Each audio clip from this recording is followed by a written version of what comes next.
ठीक है, आगे चलते हैं, डिस्प्लेसमेंट रिएक्शन पढ़ेंगे। ठीक है, तो यहाँ पर हम इसको कवर करेंगे, उसके बाद मैं आपको दिखाऊंगा कि टेलीग्राम को ज्वाइन किस तरीके से करना है और ये पीडीएफ कहाँ से मिलेगी। अब अगर आप यहाँ पर देखोगे displacement reaction, third types of chemical reaction हमारे पास है। डिस्प्लेस करना, देखो एक को रिप्लेस किया जाता दूसरे से, है ना। डिस्प्लेस करना, डिस्प्लेस आप करते हो ना किसी को, बस इसको याद रखना, आपने इसको डिस्प्लेस किया, ठीक है, अपनी प्लेस से हटा दिया और कहीं पर लगा दिया इसको। ठीक है, ए reaction in which A more reactive element, more reactive element जो होता है, ठीक है, फॉर एग्जांपल एलिमेंट ए मैंने रखा, बी सी डी, अब ये ज़्यादा रिएक्टिव होगा, ये कम रिएक्टिव, ये उससे कम रिएक्टिव, ये उससे कम रिएक्टिव, इस तरीके से, है ना। ए reaction in which A more reactive element, more reactive जो सबसे ज़्यादा रिएक्शन करता है, डिस्प्लेस ए लेस रिएक्टिव एलिमेंट, ये क्या करता है, लेस रिएक्टिव एलिमेंट को डिस्प्लेस करता है। ठीक है, फॉर्म्स इट्स कंपाउंड्स, ठीक है, और क्या from its compounds, compounds for example compound है फॉर एग्जांपल H2O सपोज। अब यहाँ पर क्या हो जाएगा कि ऑक्सीजन को रिप्लेस किया जाएगा, कौन इसको रिप्लेस किया जाएगा, फॉर एग्जांपल आप बोलोगे Cl इसको रिप्लेस किया जाएगा। Cl ज़्यादा रिएक्टिव है, सपोज मैं एग्जांपल एक तौर पर समझा रहा हूँ, लेमन लैंग्वेज, ये हाइपोथेटिकल एग्जांपल है। क्लोरीन रिप्लेस करेगा ऑक्सीजन को, ऑक्सीजन को रिप्लेस करेगा तो ये HCl बनेगा, यहाँ पर Cl2 था तो यहाँ पर ट्वाइस HCl आ जाएगा। आ रही बात समझ। तो इस तरीके से reaction in which more reactive element displace करता है लेस रिएक्टिव एलिमेंट को from its compounds is called displacement reaction. The element involved may be metal और नॉन मेटल, एलिमेंट मेटल भी हो सकता है जिसको आप रिप्लेस करोगे, या नॉन मेटल भी हो सकता है। मतलब क्या है मेरा कहने का ये है, मुझे एक्चुअल में आपको क्या दिखाना है, मुझे एक्चुअल में आपको सिखाना है कि रिएक्टिविटी जो है, हाँ ये टेबल नीचे है, मुझे लगा था ऊपर है। ठीक है, तो अब यहाँ पर हम आ जाएंगे, आगे देखेंगे रिएक्टिविटी, ठीक है, relative reactivity of metals. For example A B C D मैंने लिखा, सपोज ये मेटल ए है, मेटल बी है, मेटल सी है और मेटल डी है। इसकी रिएक्टिविटी सपोज 1 है, इसकी रिएक्टिविटी सपोज 5 है, इसकी रिएक्टिविटी सपोज 8 है, इसकी रिएक्टिविटी सपोज 2 है। तो ए की रिएक्टिविटी जो सी की रिएक्टिविटी सबसे ज़्यादा है, ठीक है, एज कम्पेयर टू किससे, बी से, ए से और डी से।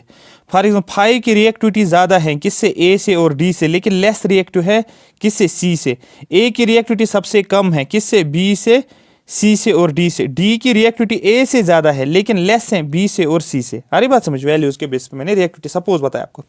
अब ये है रिलेटिव रिएक्टिविटी, रिलेट करते हो आप एक एलिमेंट को दूसरे एलिमेंट के साथ, वो मेटल हो या नॉन मेटल हो।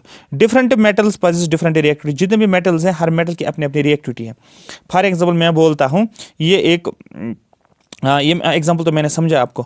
Different metals possess different reactivities. The arrangement of metals in a vertical column in order of the decreasing reactivity from top to bottom is called reactivity series और activity series of metal. For example ये मैंने ए लिखा, फिर B लिखा, फिर सी लिखा, फिर D लिखा, अप टू जेड में लिख रहा हूँ। तो ऊपर से नीचे की तरफ जब आ रहे हो मैं रिएक्टिविटी बता रहा हूँ, और बता रहा है कि रिएक्टिविटी जो होती है ये डिक्रीज होती है। रिएक्टिविटी क्या होती है, डिक्रीज होती है। कहाँ से, टॉप से बॉटम की तरफ, टॉप से बॉटम की तरफ रिएक्टिविटी डिक्रीज होती है। दैट मीन इसकी रिएक्टिविटी सबसे ज़्यादा, इसकी रिएक्टिविटी कम है। इस तरीके से हम एलिमेंट्स को अरेंज अभी नीचे करेंगे, और इसी सीरीज़ को हम रिएक्टिविटी सीरीज़ पढ़ते हैं, या इसको एक्टिविटी सीरीज़ ऑफ मेटल भी बोला जाता है। ठीक है, आपको मैं एक ट्रिक भी दिखाऊंगा, आप इस सीरीज को किस तरीके से याद रखोगे। ध्यान से देखोगे, मैंने potassium, sodium, calcium, magnesium, aluminium, zinc, iron, tin, lead, hydrogen, copper, mercury, silver, gold, ये सिंबल्स हैं इसके, ये आपको याद होना चाहिए क्योंकि कभी एग्जामिनर पूछता है। पोटेशियम के से डिनोट करते हैं, सोडियम Na से होता है, कैल्शियम Ca से, मैग्नीशियम Mg से, एल्युमिनियम Al से, zinc Zn, iron Fe, tin Sn। कभी बच्चे कंफ्यूज होते हैं, टिन के लिए Sn, लेड के लिए Pb, हाइड्रोजन H होता है, कॉपर के लिए Cu, मरकरी के लिए Hg, सिल्वर के लिए Ag, ठीक है, गोल्ड के लिए Au होता है। आ रही बात समझ। अब इसको कैसे याद रखोगे, क्वेश्चन पूछा जाएगा आपको, फॉर एग्जाम्पल कहीं पर होगा NaCl और यहाँ पर क्या आएगा, यहाँ पर K आएगा। आप क्या करोगे, आप बोलोगे यहाँ इसकी रिएक्टिविटी सबसे ज़्यादा, ये Na को रिप्लेस करेगी, Na को हटाएगा, तो इसको आप बोल सकते हो ये इसके साथ रिएक्ट सपोज करेगा KCl। आप इस तरीके से बोल सकते, सपोज मैं समझा रहा हूँ, KCl पोटेशियम क्लोराइड बन गया। क्यों, क्योंकि Na जो है इसका क्या है, रिएक्टिविटी कम है, और K की रिएक्टिविटी ज़्यादा है। दैट मीन्स जिसकी रिएक्टिविटी ज़्यादा वो ज़्यादा रिएक्ट करेगा ना। तो इसको याद रखने के लिए किसकी रिएक्टिविटी क्या है, क्वेश्चन पूछ सकता है आपको टेबल में कि रिएक्टिविटी बताओ, सबसे ज़्यादा रिएक्टिविटी किसके ऑर्डर में, वहाँ पर option A, option B, option C, option D पूछा जाएगा। फिर पूछा जाएगा K की रिएक्टिविटी ज़्यादा है Na से, Na की रिएक्टिविटी ज़्यादा है Mg से, और Mg की रिएक्टिविटी ज़्यादा है Al से। तो आप बोलोगे सर ठीक है, क्योंकि के ऊपर है, फिर क्या है, फिर Na है, फिर मैग्नीशियम। मैंने कैल्शियम को मिस किया, मैंने कैल्शियम नहीं लिखा, फिर एल्युमिनियम। इस तरीके से बना सकते हैं, या लिख सकता है के इज Na, फिर इस तरीके से लिख सकते हैं Al, फिर Mg बना सकता है, या इस तरीके से बनाएगा, के इस तरीके से लिखेगा, Na इस तरीके से लिखेगा, Mg इस तरीके से लिखेगा, या Al इस तरीके से लिखेगा, मतलब Al की सबसे ज़्यादा इसने दिखाई। तो इस तरीके से क्वेश्चन बना सकता है वो, तो इसलिए याद रखना, ठीक है। That means please stop calling me A zebra, ठीक है, please stop calling me A zebra, instead try learning how copper mercury saves gold, ठीक है। कॉपर मार्क भी आप बोल सकते हो, सेव्स गोल्ड। तो ये आपको याद करना है सेंटेंस, तो आपको रिएक्टिविटी पता चलेगा। प्लीज करोगे पोटेशियम के लिए, स्टॉप करोगे सोडियम के लिए, कॉलिंग करोगे कैल्शियम के लिए, मी करोगे मैग्नीशियम के लिए, ए करोगे एल्युमिनियम के लिए, जेब्रा करोगे जिंक के लिए, इंस्टेड करोगे आयरन के लिए, ट्राई करोगे टिन के लिए, लर्निंग करोगे लेड के लिए, हाउ करोगे हाइड्रोजन के लिए, सी कॉपर करोगे कॉपर के लिए, मार्क को मरकरी के लिए, सेव्स करोगे सिल्वर के लिए, गोल्ड को गोल्ड ही रखोगे। तो दैट मीन्स ऊपर से नीचे रिएक्टिविटी कम होती जा रही है, रिएक्टिविटी डिक्रीज होती जा रही है। ये सबसे ज़्यादा रिएक्टिव है, ये कम है और कम है और कम है, ये सबसे कम है। आया समझ? ये एक्टिविटी सीरीज है या रिएक्टिविटी सीरीज मेटल्स की, ये सारे मेटल्स हैं, याद रख लेना। ये लिस्ट मेटल्स का लिस्ट है। क्वेश्चन आपको पूछ सकते, विच of the following is a metal, question आपको इस तरीके से, विच ऑफ द फॉलोइंग एबो और बिलो आर मेटल्स, ठीक है। आपको option A, option B, option C, option D, वहां पर लिखा जाएगा पोटेशियम, सोडियम, मैग्नीशियम, इस तरीके से पोटेशियम, मैग्नीशियम, फिर लिखा जाएगा क्लोरीन, यहाँ पर पोटेशियम, मैग्नीशियम, और यहाँ पर लिखा जाएगा फ्लोरीन, ठीक है। यहाँ पर लिखा जाएगा पोटेशियम, यहाँ पर सोडियम, और यहाँ पर लिखा जाएगा क्लोरीन, ठीक है। आपको क्या बोलना है, ये गैस है क्लोरीन, फ्लोरीन भी गैस है, क्लोरीन भी गैस है। तो दैट मीन ये नोबल गैस, तो हमारे पास फ्लोरीन, क्लोरीन, ब्रोमीन, आयोडीन, एस्टेटीन, जब आप पढ़ोगे ना सीरीज नोबल गैसेस की, जो पीरियोडिक टेबल के एंड पे है, तो ये गैस हो गए। तो यहाँ पर ये मेटल है, ये मेटल है, ये मेटल, आप इसको टिक करोगे। ऐसे क्वेश्चन ये इजी नहीं होते हैं, ये टफ क्वेश्चन होते हैं, क्योंकि आपको कैटेगरी पता होनी चाहिए। मतलब पीरियोडिक टेबल का हेल्प आपके लिए, मेटल नॉन मेटल पढ़ेंगे, पीरियोडिक टेबल के लिस्ट पे जाना जरूरी है, ठीक है। अब हमें डिस्प्लेसमेंट रिएक्शन को समझने से पहले, ये तो मैंने आपको सिर्फ थ्योरी बताई कि डिस्प्लेसमेंट रिएक्शन में क्या होता है, मोर रिएक्टिव एलिमेंट जो होता है वो डिस्प्लेस करता है लेस रिएक्टिव एलिमेंट को, उसकी जगह ले लेता है, उसको डिस्प्लेसमेंट रिएक्शन बोलते हैं। इसमें मेटल्स भी होते हैं और नॉन मेटल्स भी होते हैं, ठीक है। लेकिन अब हम पहले देखेंगे एक एक्टिविटी के जरिए से, एक प्रैक्टिकल के जरिए से, तब हम इक्वेशंस को याद रख सकते हैं, अदरवाइज वो सुपरफिशियली हमें देखने को मिलेगा। यहाँ पर ध्यान से अगर देखोगे, to study displacement of copper from copper sulphate solution by iron, that means to study displacement of copper को डिस्प्लेस किया जाता है। कौन इसको डिस्प्लेस करता है? आयरन इसको डिस्प्लेस करता है। ये बड़ी इंपॉर्टेंट चीज है। दैट मीन्स आयरन की रिएक्टिविटी ज्यादा है किससे? कॉपर से। इसलिए तो कॉपर को रिप्लेस किया जाता है ना, कॉपर को रिप्लेस किया जाता है। आप देखो यहाँ पर आयरन की रिएक्टिविटी ज्यादा है, कॉपर की रिएक्टिविटी कम है, इसलिए बोला जाता है जो ऊपर है उसकी रिएक्टिविटी ज्यादा है, जो नीचे है रिएक्टिविटी कम है। देखो आयरन ऊपर है, कॉपर नीचे है, तो that means copper, iron replace करेगा कॉपर को। इस तरीके से भी आपको स्टेटमेंट पूछते हैं, विच of the following is true about reactivity.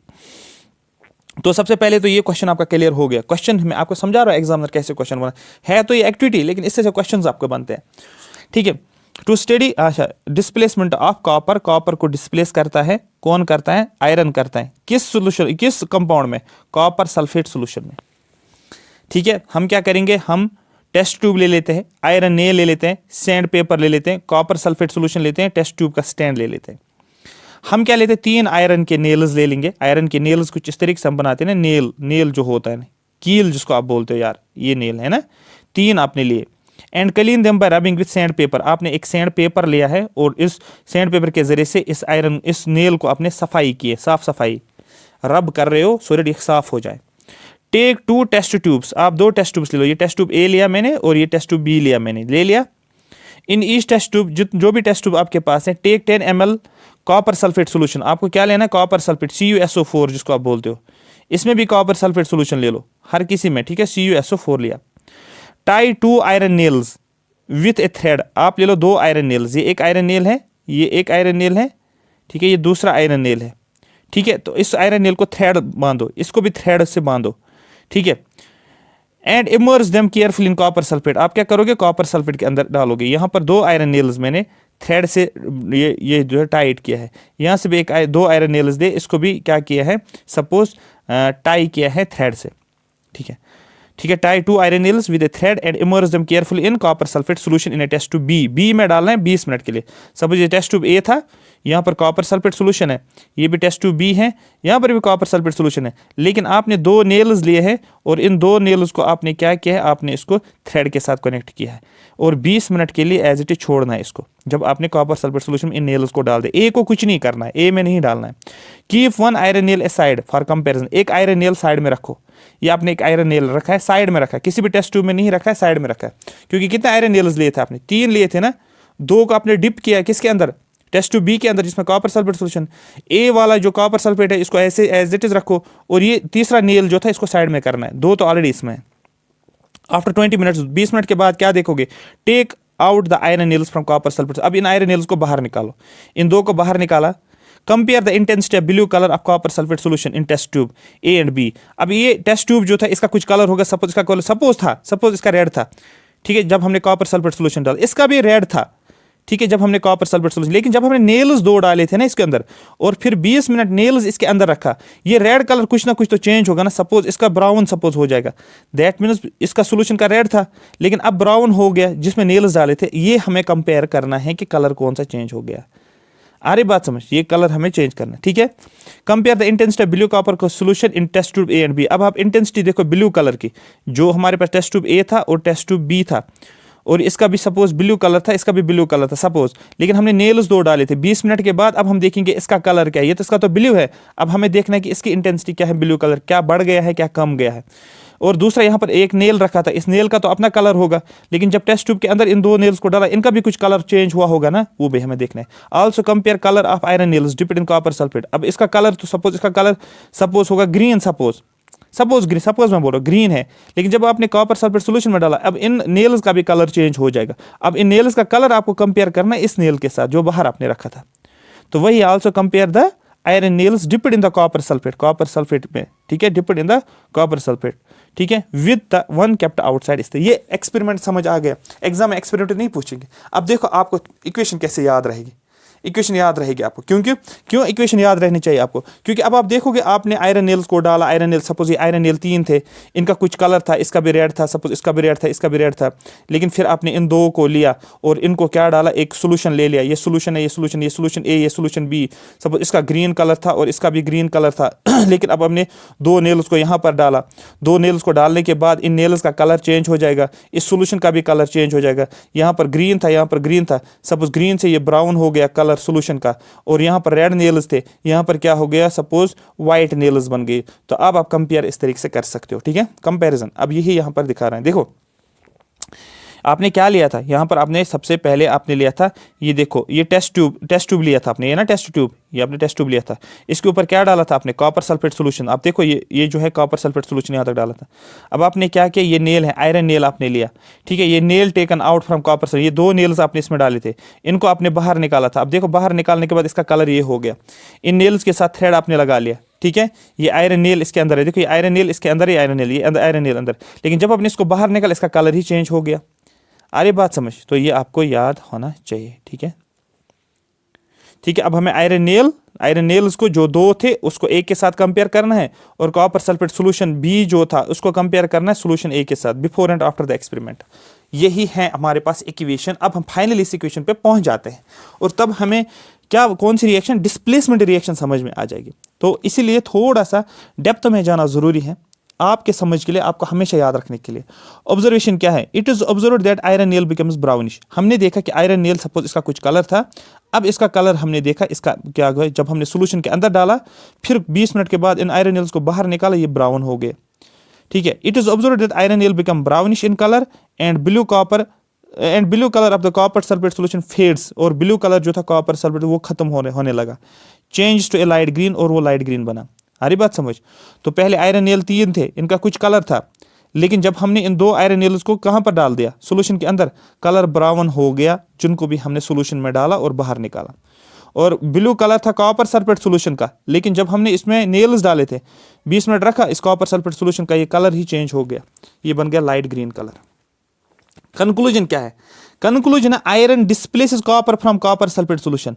मतलब जो हमने कॉपर सल्फेट सॉल्यूशन जो था ना, देखो कॉपर सल्फेट सॉल्यूशन जो था ना, ये हमने क्या किया, यहाँ पर हमने क्या किया, इसको यहाँ पर आयरन आया और इसने रिएक्ट किया है इसके साथ, कॉपर को हटाया, बोला भाई चले जा यहाँ से, तुम्हारी रिएक्टिविटी उतनी नहीं है, मैं स्ट्रांग हूँ, मैं इसके साथ रिएक्शन करूंगा। तो ये बना FeSO4 बना, मतलब कॉपर को डिस्प्लेस किया है किसने, आयरन ने। रीजन क्योंकि आयरन की रिएक्टिविटी ज्यादा है as compare to copper, copper अलग हो गया भाई। अब देखो कॉपर अलग हो, यहाँ पर देखो ध्यान से, यहाँ पर हमने आयरन अलग ले लिया और कॉपर सल्फेट सोल्यूशन ले लिया, दैट मीन्स आयरन और कॉपर सल्फेट सोल्यूशन मिला लिया। यहाँ पर बेचारा जो, सॉरी एक सेकेंड, या वेट ओके, या ठीक है। अब यहाँ पर हमने क्या किया, आयरन ले लिया, सॉरी यहाँ पर मुझे इसके ज़रिए से इसको पकड़ना है और इसको जो है इरेज करना है मुझे, इरेज दिस, और इसको ले लो, ये ऊपर थोड़ा सा मैं कर सकता हूँ इसको, ठीक है, ये इक्वेशन। और अब यहाँ पर वापस आ जाओ। हाँ, यहाँ पर मैंने क्या लिया, मैंने हाई फिर से वापस, या फिर से मैंने क्या लिया, आयरन ले लिया और कॉपर सल्फेट सॉल्यूशन के साथ मिला लिया, यही मैंने किया था ना SO4। अब आप बोलोगे ये कहाँ से आया था, क्योंकि हमने क्या किया था, नेल्स डाले थे ना, नेल्स तो आयरन ही था ना, नेल्स जो थे वो आयरन की नेल्स थे, उनको ही सोल्यूशन में डाला था ना, नेल्स एक्चुअल में आयरन था। अब हम क्या करेंगे, अब यहाँ पर ये कॉपर बेचारा जो है ना, इसको हटाएंगे, बोलेंगे जा तू कहीं पर जा, मैं इसके साथ शादी करूंगा। तो ये इसके साथ फिर मेटिंग करता है, समझाने के लिए बोल रहा हूँ। ये बेचारा अकेला हो गया, ठीक है, ये बेचारा अलग हो गया, इसकी गर्लफ्रेंड इसके साथ मिली और ये बेचारा खुद अकेला रह गया। क्लियर हो गया, ठीक है, ये हो गया डिस्प्लेसमेंट, समझ में आ गया किसको डिस्प्लेस किया गया। इस कॉपर, देखिए ये कंपाउंड था ना, ये देखो यहाँ पर कॉपर था, इसको हटा के अब देखो प्रोडक्ट में क्या बना, इसकी जगह आयरन ने ली है। रीजन, आयरन की रिएक्टिविटी ज्यादा, इस तरीके से पूछ सकते हैं। अब ये आयरन क्या था, सॉलिड था, कॉपर सोल्यूशन है ना, कॉपर सल्फेट है, तो दैट में कॉपर सल्फेट ब्लू कलर है इसका। और यहाँ पर क्या बना, कॉपर के बदले आयरन आ गया, आयरन को फेरस बोलते हैं, फेरस सल्फेट, और सोल्यूशन क्या हो गया, ग्रीन कलर। कॉपर जो होता है ये ब्राउन कलर का हमें देखने को मिल रहा है।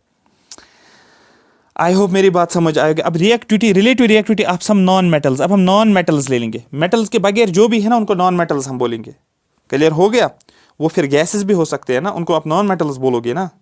अरे मेरे भाई, जो भी मेटल नहीं है उनको आप क्या बोलोगे, नॉन मेटल्स। और उसमें क्या क्या आएगा, उसमें से आप क्या करोगे, गैसेस भी आप ले सकते हो, जैसे कि एमंग हेलोजन्स। हेलोजन सीरीज का मतलब होता है जो पीरियडिक टेबल होता है ना, पीरियडिक टेबल का ये वाला साइड जो ना, एंड वाला साइड जो होता है, ये लाइन जो होती है एंड की, जिसमें फ्लोरीन, क्लोरीन, ब्रोमीन, आयोडीन, एसिटीन होता है, इनको हेलोजन्स बोलते हैं। ये गैसेस होते हैं, जैसे कि फ्लोरीन है, क्लोरीन है, ब्रोमीन है, आयोडीन है, और इसको स्टार लगा लो, 5 स्टार, अगर रिएक्टिविटी पूछा गया नॉन मेटल्स की। एमंग हेलोजन्स, हेलोजन्स में फ्लोरीन मोस्ट रिएक्टिव, सबसे ज्यादा रिएक्टिव कौन है, फ्लोरीन। मैं लिखता हूँ HCl, और मैंने क्या किया, मैंने यहाँ पर क्या किया, फ्लोरीन रखा। अब बेचारा क्या करेगा, ये बोलेगा इसको, अरे हट जा, मैं इसके साथ रिएक्ट करूंगा, HF6 में लिखूंगा, इस तरीके से आप बोल सकते हो, ठीक है। यहाँ मैं लिखता हूँ HCl, मैंने किया ये इस तरीके से, HBr मैंने सपोज किया, HBr, यहाँ पर क्लोरीन आ गया। क्लोरीन क्या करेगा, इसको बोलेगा भाई चला जा, हट जा, मेरी रिएक्टिविटी ज़्यादा है, मैं ज़्यादा स्ट्रांग हूँ, मुझे इसके साथ शादी करनी है, तेरी औकात ही नहीं है, आप इसके साथ शादी कर सकते हो। इस तरीके से याद रखने के लिए मैं कहानी बोल रहा हूँ आपको। तो दैट मीन्स ये इसका मतलब रिएक्टिविटी इस तरीके से है। मतलब मुझे पीरियोडिक टेबल में जाना पड़ेगा, थोड़ा सा आपको आइडिया यहाँ पर ही देना पड़ेगा, क्योंकि यहाँ से लिंक हो रहा है टॉपिक्स को, मैं आगे नहीं चल सकता हूँ। I need to show you the periodic table, ठीक है।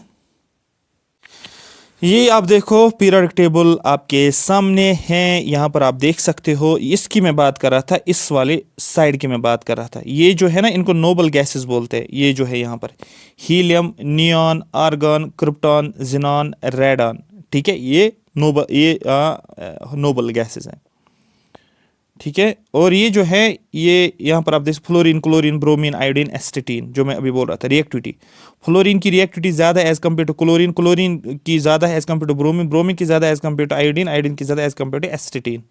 तो यहाँ तक कि अगर आप याद रखोगे ये काफ़ी है। क्वेश्चन आपको पूछ सकते, रिएक्टिविटी बताओ नॉन मेटल्स के, आप क्या बताओगे, F क्लोरीन, फिर ब्रोमीन और फिर आयोडीन। आ रही बात समझ, क्लियर हो गया। ये मुझे समझाना था एक्चुअल में। यहाँ पर अगर आप देखोगे ध्यान से, पीरियड टेबल में पढ़ना है, ये मेटल्स हैं, देखो ये वाले येलो कलर के मेटल्स हैं, ये वाले मेटल्स हैं, ठीक है। ये भी मेटल्स हैं। फिर कैटेगरी है अल्कली और अल्कलाइन, ये बाद में हम देखेंगे, बट ध्यान से थोड़ा सा देखना जरूरी है इस लेक्चर में, क्योंकि आगे जरूरत पड़ेगा।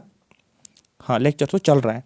ये अल्कली है, इसको मेटल्स बोलते हैं, और ये भी यहाँ पर अल्कलाइन है, अर्थ मेटल्स हैं। कौन से वाले? ये भी मेटल्स हैं, ठीक है। फिर यहाँ पर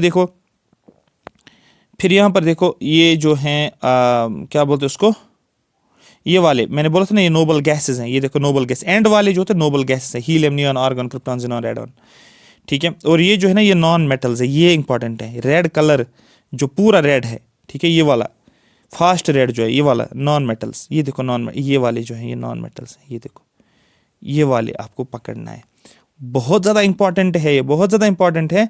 ये वाले, ये कलर के, ये वाले, ये 2-4 जो है ना, ये नॉन मेटल्स हैं, ठीक है। और ये लेंथेनाइड सीरीज इसको बोलते हैं, ये एक्टिनाइड सीरीज होती हैं। और हेलोजन्स मैंने ये बोला था, हेलोजन्स, और ये मैंने बोला था नोबल गैसेस, ये दिखा है हेलोजन्स, नोबल गैसेस। इन दो को छोड़ो, लेंथेनाइड, एक्टिनाइड, इसको छोड़ो। लेकिन यहाँ पर नॉन मेटल्स आपको याद होनी चाहिए। नॉन मेटल्स की बात यहाँ पर carbon, nitrogen, oxygen, phosphorus, sulphur और सिलीनियम, बस ये आपको विच of the following is a metal, which of the following is a non metal. तो ये नॉन मेटल वाली कैटेगरी में आपको बोलना है बस। फिर आपको पता है ये जो होता है ये भी मेटल्स हैं, तो ये भी मेटल्स हैं, ये भी मेटल्स हैं। और क्या बोलोगे आप बोलोगे सर ये जो है ये भी मेटल्स हैं, ये भी जो है ये मेटल्स हैं, ठीक है। और ये जो है ना, ये लेंथेनाइड, यहाँ पर एक लेंथेनाइड है, ये जरूरी नहीं है कि यहाँ पर ही लेंथेनाइड है, यहाँ पर भी लेंथेनाइड सीरीज का एक है, ठीक है। ये लेंथीनियम है, और यहाँ पर लेंथेनाइड 57, ये यहाँ पर आप देख सकते, ये इस तरीके से, ठीक है, इसने बॉक्स में डाला है। तो मतलब है आपको, फिर हो गया ये वाला मेटालॉइड्स। मेटालॉइड्स जो होते हैं ना ये वाले, ठीक है, यहाँ पर आप देख सकते हो boron, silicon, germanium, arsenic, antimony, ठीक है, ये क्या है, टेलुरियम, ठीक है, पोलोनियम। तो जनरली हम क्या करते हैं, जर्मेनियम, सिलिकॉन जो होता है ना सेमीकंडक्टर्स में इस्तेमाल करते हैं, ये मेटालॉइड वाली कैटेगरी में आते हैं। तो सिर्फ आपको मैं इसको याद करवाना ज़रूरी है, क्योंकि आपको question which of the following is a metal, which of the following is a non metal, यहाँ से आपको, यहाँ पर आपको याद रखना है एच, इस तरीके से आप याद रखोगे। ये कैसे याद रखोगे, HLINAKRBCSFR। एच जो है ना, एच यहाँ पर हाइड्रोजन है, एल हो गया लिथियम, ये हो गया सोडियम, के हो गया पोटेशियम, आर हो गया रिबीडियम, सी हो गया सीजियम, और एफ हो गया फ्रांसियम, ठीक है। तो याद कैसे रखना है, हली, ठीक है, HLI, हली ना करब सफर, याद रखना, हली ना करब सफर, ये हो गया याद, हली ना करब सफर, ये हो गया। तो ये तो ऑलरेडी याद होगा, फ्लोरीन, क्लोरीन, ब्रोमीन, आयोडीन, ये भी हो गया, ठीक है। Helium, neon, argon, xenon, radon, ये वैसे ही याद रहता है। और लेकिन यहाँ पर ये जो है, ये वाली सीरीज, ये जो है, ये आपको याद रखना है, ठीक है। ये क्या है, beryllium, magnesium, calcium, strontium, barium और रेडियम याद होना चाहिए, पता होना चाहिए। ये मैं याद करवाऊंगा, बट थोड़ा सा आइडिया मैंने आपको दे दिया है, ठीक है। तो ये जो होता है ना PT, ठीक है, ये सिंबल है, ऊपर जो लिखा है एटॉमिक नंबर होता है, ठीक है। क्लियर हो गया। तो ये थोड़ा सा मैंने आइडिया आपको दिया है। क्वेश्चन आपको पूछ सकते हैं कि नॉन मेटल्स कौन सी कैटेगरी है, ये वाली है। नोबल गैसेस कौन से हैं, आप बोलोगे नोबल गैसेस ये वाले हैं। और हेलोजन्स अगर पूछा जाएगा आपको हेलोजन्स बोलना है ये। तो अभी मैंने हेलोजन वाली सीरीज आपको कही थी, ठीक है। मेटल्स के बाकी जो बचते हैं, एक तो होते हैं नॉन मेटल्स, अभी मैंने बोला था मेटल्स के बाकी जो होते हैं वो नॉन मेटल्स होते हैं, वो हेलोजन्स होते हैं। और वो हेलोजन्स होते हैं, और क्या होता है, नोबल गैसेस, मेटल्स के बाकी, ठीक है। क्लियर हो गया। ये टेबल हमने देखा हुआ है, ठीक है। जो चीज जहां पर भी यूज होती है ना, यहां पर पीरियड टेबल की जरूरत थी, इसलिए दिखाना पड़ा। अरे बात समझ, क्लियर हो गया। तो इसलिए इसको करना जरूरी पड़ा यहां पर, ठीक है। आगे चलते हैं। हाँ, ये आपको मैंने दिखाया था हेलोजन्स में, ठीक है। Fluorine is the most reactive, iodine is the least reactive. Reactivity पे क्वेश्चन बनता है, ये जनरली 12th में भी, नीट में भी रिएक्टिविटी पे हमेशा ऑर्डर में क्वेश्चन पूछता है। अब देखो some more examples of displacement reaction, हम डिस्प्लेसमेंट रिएक्शन की और एग्जांपल्स ले लेंगे। यहाँ पर देखो ये जिंक है, यहाँ पर इसको मिलाया किसके साथ, कॉपर सल्फेट। मैंने क्या लिया, मैंने कॉपर सल्फेट लिया, इसके अंदर CuSO4 लिया मैंने, ये एक्वस सोल्यूशन है ना। और मैंने क्या किया, मैंने इसमें जिंक डाल दिया। अब जो ही जिंक इसके साथ आ गया, ये कॉपर को बोल रहा है हट जा भाई, मुझे इसके साथ रिएक्शन करनी, मैं इसके साथ शादी करूंगा।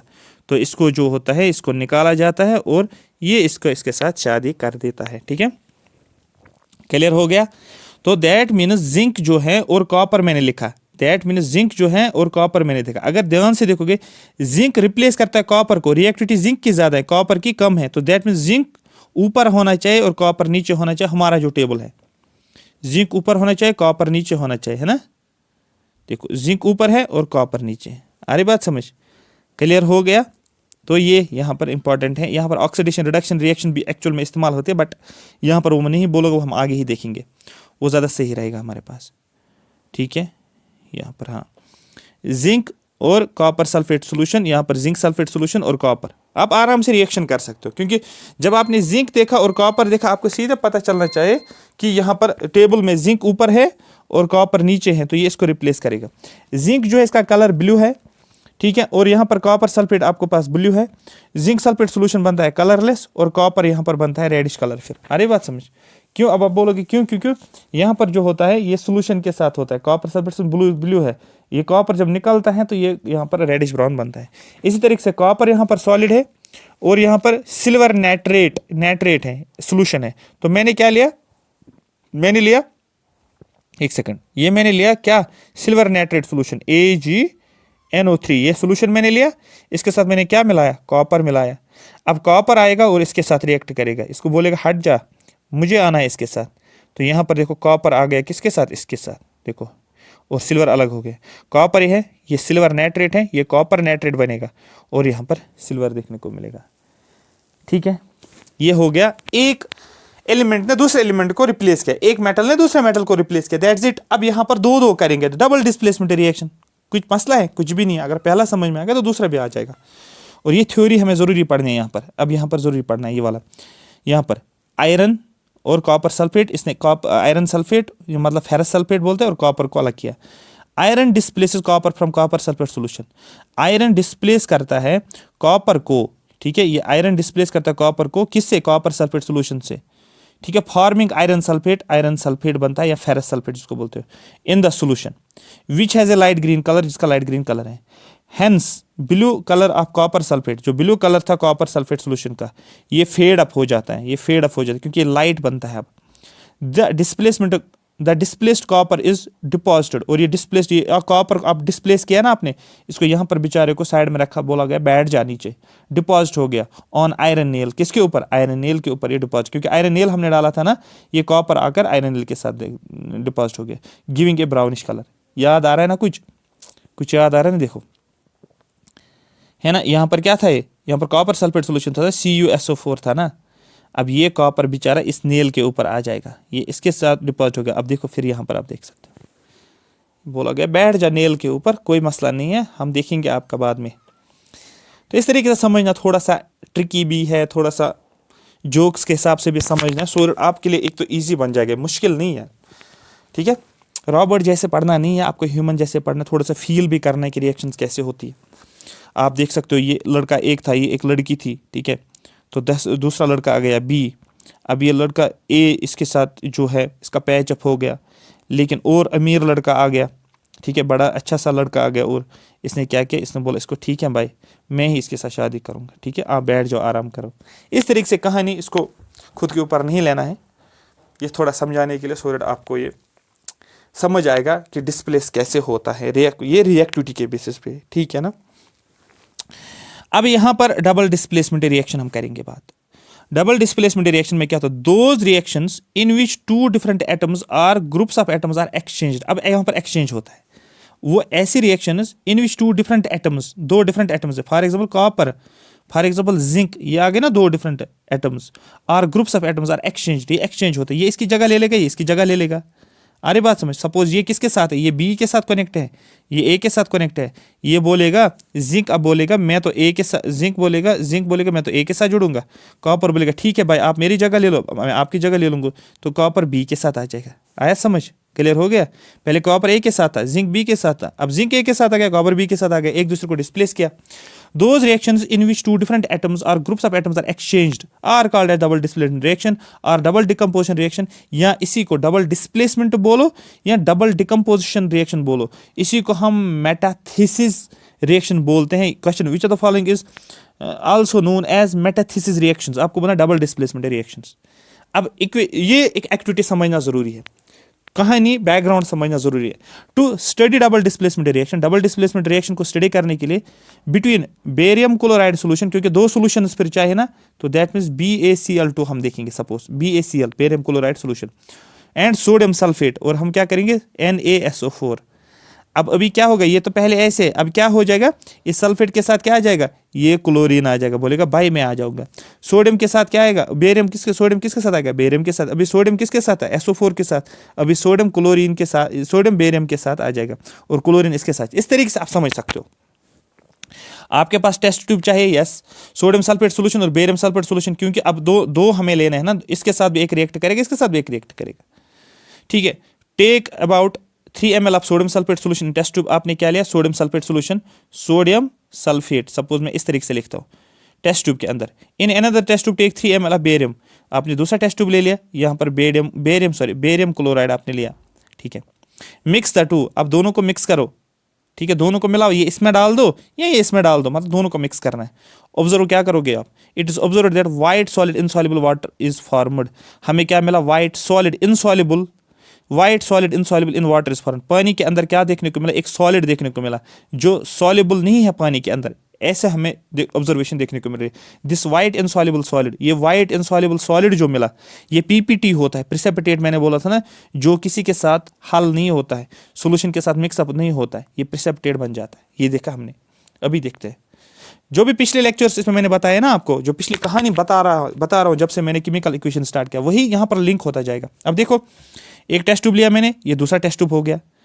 यहाँ पर टेस्ट ट्यूब है जिसमें बेरियम क्लोराइड है, ये टेस्ट ट्यूब देखो जिसमें सोडियम क्लोराइड है, सोडियम सल्फेट है। देखो दोनों को मिलाया, हाँ बिल्कुल, आपने एक हाथ में ये पकड़ा, एक हाथ में आप इसको मिक्स कर रहे हो, पानी और दूध मिला रहे हो, आप समझो। जब आप दूध बेच रहे हो ना, आप पानी उसके साथ मिला रहे हो, फिर बेच रहे हो, इस तरीके से आप समझो। Formation barium sulphate and sodium chloride, ठीक है। कंक्लूजन में क्या होगा, बेरियम क्लोराइड सोल्यूशन, मैंने क्या बोला था, BaCl2, ये barium chloride react to sodium chloride solution, क्योंकि दोनों को आपने मिक्स किया ना, दोनों की शादी हो गई है, ठीक है, दोनों की शादी होगी। टू फॉर्म ए वाइट प्रिसेप्टेट, तो यहां पर क्या बना, एक वाइट, जब दोनों को मिक्स किया एक वाइट प्रिसेप्टेट बना। वो प्रिसेप्टेट क्या था, बेरियम सल्फेट, लेकिन यहां पर अब क्या बना, बेरियम सल्फेट बना, SO4 बना, along with sodium chloride solution, plus क्या बना, NaCl बना। ध्यान से अब देखो, इक्वेशन को देखो, यहाँ पर BaCl2 था, यहाँ पर NaSO4 था, यहाँ पर देखो BaSO4, मतलब ये Ba ने रिप्लेस किया Na को, और Ba ने बोला कि मुझे SO4 के साथ शादी करने, तो Ba ने SO4 के साथ शादी की है, तो फिर Na बचा ना, तो Na आ जाएगा इसके साथ, NaCl के साथ। अब देखो NaCl के साथ, तो Ba ने रिप्लेस किया Na को, अरे बात समझो, और Na किसके साथ मिला, Ca के साथ। क्लियर हो गया, तो दैट मीन्स जब Ba ने रिप्लेस किया Na को, आप डिस्प्लेस किया इसने इसको, अरे बात समझो, और Na ने डिस्प्लेस किसको किया, Ba को, और ये रिएक्शन हो गई है। इसको बोलते हैं डबल डिस्प्लेसमेंट रिएक्शन। यहाँ पर देखो BaCl2 NaSO4, barium chloride solution, sodium chloride solution, reaction करवा दी तो Ba, ठीक है, यहाँ पर सॉरी, यहाँ पर क्या मिला, BaSO4, तो Ba ने किसके साथ मिला, SO4 के साथ, तो BaSO4। अब ये Cl किसके साथ मिला, Na के साथ, तो यहाँ पर Na के साथ मिला। क्लियर हो गया, समझ आ रही बात, हाँ। अब इसको barium chloride solution, sodium sulphate solution, barium sulphate, white precipitate, sodium chloride solution, NaCl, ये तो हमें पता है NaCl के साथ रिएक्ट करता है। The above reaction is double displacement reaction. आप देख सकते हो यहाँ पर ये Ba है और ये Na है। अब देखो यहाँ पर Ba ने रिप्लेस किसको किया, Na को रिप्लेस किया। अब देखो इसने किसकी जगह ली, Na की जगह, और Na आ गया खुद क्लोरीन के साथ, इसने इसकी जगह ली, एक दूसरे को रिप्लेस कर दिया। Double displacement reaction as well as precipitation reaction भी बोलते हैं इसमें, क्योंकि यहाँ पर एक प्रिसेप्टेट भी हमें देखने को। In the above reaction an insoluble compound, एक ऐसा कंपाउंड बनता है जो इनसॉल्युबल है, जो कि इसके साथ मिक्स नहीं होता है, लाइक BaSO4 इज फॉर्मड, यहाँ पर ये बना बिकॉज ऑफ डबल डिस्प्लेसमेंट की रिएक्शन की वजह से ये चीज होगी। This type of double displacement reaction, इस किस्म के डबल डिस्प्लेसमेंट रिएक्शन जहां पर आपको प्रिसेप्टेट मिलेगा, डिपोजिशन देखने को मिलेगा, वायर प्रिसेप्टेट फॉर्मेशन टेक्स प्लेस, जहां पर प्रिसेप्टेट बनेगा, इसको बोलते प्रिसेप्टेशन रिएक्शन भी देखने को मिल रही है। नेक्स्ट हमारे पास है that is oxidation and reduction. यहां से आपको ऑक्सीडाइजिंग एजेंट, रिड्यूसिंग एजेंट, ये सारी चीजें पूछी जाती हैं जो आपने एग्जामिनर ने पूछा हुआ था आपके पेपर में। समझ आया, क्लियर हो गया, आसान है। अब हम इसको आगे करेंगे। अब हम आगे चलेंगे, हम पढ़ेंगे ऑक्सीडेशन एंड रिडक्शन रिएक्शंस क्या होती है, ठीक है। ऑक्सीडेशन का मतलब होता है, शॉर्ट में याद रखोगे, एडिशन ऑफ ऑक्सीजन या रिमूवल ऑफ हाइड्रोजन, माइनस हो गया हाइड्रोजन। रिडक्शन का मतलब हो गया रिमूवल ऑफ ऑक्सीजन या एडिशन ऑफ हाइड्रोजन। ये शॉर्ट में आपको रफ पे लिखना है, ये वाली डेफिनेशन होगी। और दोनों जहां पर जो ऐसी रिएक्शन जहां पर ऑक्सीडेशन भी होगी, एडिशन ऑफ ऑक्सीजन भी होगा और रिमूवल ऑफ हाइड्रोजन भी होगा, और उसको हम क्या बोलते हैं, ऑक्सीडेशन रिडक्शन रिएक्शन देखने को मिलती है, ठीक है। एडिशन ऑफ ऑक्सीजन और एडिशन ऑफ हाइड्रोजन भी होगा, उसको रेडॉक्स रिएक्शन बोलते हैं। अभी हम आगे पढ़ेंगे। The reaction which involves addition of oxygen और रिमूवल ऑफ हाइड्रोजन, ऐसी रिएक्शन जहां पर हाइड्रोजन या तो रिमूव होगा या तो ऑक्सीजन जो है ऐड होगा। ठीक है, एडिशन ऑफ ऑक्सीजन या उसी को रिमूवल ऑफ हाइड्रोजन बोलते हैं। ठीक है, अगर एडिशन ऑफ ऑक्सीजन होगा तो that means removal of hydrogen होगा एक सब्सटेंस के साथ, उसको हम ऑक्सीडेशन रिएक्शन बोलते हैं। The reaction which involves addition of hydrogen, ऐसा रिएक्शन जहां पर हम हाइड्रोजन को ऐड करते हैं या ऑक्सीजन को रिमूव करेंगे, तो वहां पर हम उसको बोलते हैं हम रेडॉक्स रिएक्शन। ठीक है, अब देखो उसको समझने से पहले हमें चाहिए कुछ चाइना डिश। ये देखो ये चाइना वाला डिश है हमारे पास। ठीक है, कंटेनिंग कॉपर पाउडर, यहां पर कॉपर का लेकिन पाउडर फॉर्म में। ठीक है, पाउडर फॉर्म में। ठीक है, अब यहां पर हमने क्या रखा, ये हमने यहाँ पर इसको ये जो बनाया हुआ है ना, ये फ्लैट सॉरी ये जो फ्लैट बनाया हुआ है ये वायर गाज है। ये ट्राईपॉड स्टैंड होता है ना, ट्राईपॉड, और यहाँ पर बर्नर है जिससे आप इसको जलाते हो, हीट दे रहे हो। ठीक है, इस कॉपर पाउडर को आप हीट दे रहे हो और इस वायर गाज के ऊपर मेजर करते हो। आगे देखते हैं क्या होगा। हमारा एम क्या है, हमारा मकसद क्या है, to study oxidation of copper to copper oxide, मतलब कॉपर था ये लेकिन हम इसको ऑक्सीजन ऐड करना चाहते हैं सो दैट ये क्या बनेगा, कॉपर ऑक्साइड बने। आ रही बात समझ। ठीक है, क्लियर, समझ आ गया। तो हम क्या करेंगे, इसको सपोज 2 लिखेंगे यहाँ पर, जो भी है हमें कॉपर को क्या करना है, ऑक्सीडेशन करने, एडिशन ऑफ ऑक्सीजन करना है, तो हमें कॉपर ऑक्साइड देखने को मिलेगा। यही हो गया ना, तो दैट ये हमारा एम है, मतलब हमें ऑक्सीडेशन रिएक्शन करवानी है। यहाँ पर ये कॉपर है ना, ये कॉपर आपने क्या किया, इसको हीट दे दिया इसको, तो दैट हम कोशिश करते हैं इसके ऑक्सीडेशन करवाएं, एडिशन ऑफ ऑक्सीजन करवाएं, या अगर इसके साथ हाइड्रोजन है कुछ तो हाइड्रोजन को ही रिमूव करवा लो, तब भी वो ऑक्सीडेशन रिएक्शन ही कही जाएगी। इसके लिए हमें क्या करना है, इसके लिए चाहिए क्या, हमें चाइना डिश चाहिए। ऊपर मैंने बोला आपको कॉपर पाउडर चाहिए। ठीक है, ये भी देखा आपने, बर्नर चाहिए जलाने के लिए, ट्राईपॉड स्टैंड चाहिए, वायर, ठीक है, गाज चाहिए। हीट द चाइना डिश, आप चाइना डिश को हीट दे दो, containing about 1 gram of copper powder, आपने ये दिया। आप ऑब्जर्व करो, it is observe that brown copper powder get coated with black copper oxide. तो दैट मीन्स ये कॉपर था ना, ये कॉपर था, इसका कलर क्या था, ये ब्राउन था। ठीक है, ब्राउन कॉपर पाउडर था, ये पाउडर जो थी ये ब्राउन कलर, लेकिन इसको ऊपर से कोटिंग हुई है किसकी, ब्लैक कॉपर ऑक्साइड की। ब्लैक कॉपर ऑक्साइड की कोटिंग इसके ऊपर देखने को मिल रही है। जैसे हम, हमारे पास लकड़ी होती है ना, हम पेलनिंग करते हैं ना, घर पे लकड़ी लगा लेते हैं ना, फिर ऊपर से हम उसको कुछ जो होते हैं वो ऑयल लगा लेते हैं। ठीक है, जो इसको ऊपर से एक शाइनिंग देता है, ऊपर से एक और लेयर बना लेता है। अरे बस उससे कलर भी चेंज इसका होता है, अंदर से तो लकड़ी होती है और ऊपर से एक और वो शाइनिंग कलर आ जाता है। ठीक है, वुडलैंड वो कलर जैसा आता है, इस तरीके से आप समझ सकते हो। थोड़ा सा आइडिया मैं आपको दे रहा हूँ सो आप रिलेट कर सको कि आसपास भी ऐसी चीज़ें हो रही हैं। तो दैट इज, आपने क्या देखा, कॉपर पाउडर जो था ब्राउन कलर, ऊपर इसकी कोटिंग हुई है किसकी, ब्लैक कॉपर ऑक्साइड की। ठीक है, कंक्लूजन में क्या करोगे, अब देखो यहां पर ये ए है, ये बी है। ठीक है, oxidation, compound A loose electrons. ठीक है, दैट मीन्स जब इसकी ऑक्सीडेशन होती है ना, इसमें इलेक्ट्रॉन्स लूज होते हैं। जब इलेक्ट्रॉन्स लूज होते हैं, ठीक है, तो यहां पर ये ऑक्सीडाइज हो गया। समझ आ रही बात। फॉर एग्जाम्पल ये ए था, है ना, ये कंपाउंड ए है, तो ऑक्सीडेशन हो गया, मतलब एडिशन ऑफ ऑक्सीजन आपने इसको किया, या आपने क्या किया, इसको रिमूवल ऑफ हाइड्रोजन किया, यही किया ना आपने। तो ऑक्सीडेशन किसकी की आपने, कंपाउंड ए की। जब ऑक्सीडेशन आप करते हो, इलेक्ट्रॉन्स जो होते हैं वो लूज हो जाते हैं, यहाँ से इलेक्ट्रॉन्स लूज हो जाते हैं, और हम क्या बोलते हैं, ये कंपाउंड ए क्या हो गया, ऑक्सीडाइज हो गया, तो ऑक्सीडाइज्ड ए बन गया। इसी तरीके से यहाँ पर बी है। ठीक है, यहाँ पर बी है। ठीक है, be reduction compound gains electrons, लेकिन ये बी था, अब इसको क्या हो गया, इलेक्ट्रॉन्स गेन हो गया। अब देखो इसको इलेक्ट्रॉन्स मिल रहे हैं, इसके साथ अटैच हो रहे हैं, तो मतलब ये क्या हो गया, रिड्यूस्ड हो गया। अरे बस, oxidation and reduction in terms of electron accept. अरे बात समझ। तो जिसको इलेक्ट्रॉन्स लूज हो रहे हैं वो क्या होता है, वो ऑक्सीडाइज हो गया। जिसको इलेक्ट्रॉन्स गेन हो रहे हैं, इसको इलेक्ट्रॉन्स मिले, वो क्या हो गया, वो रिडक्शन उसकी होगी।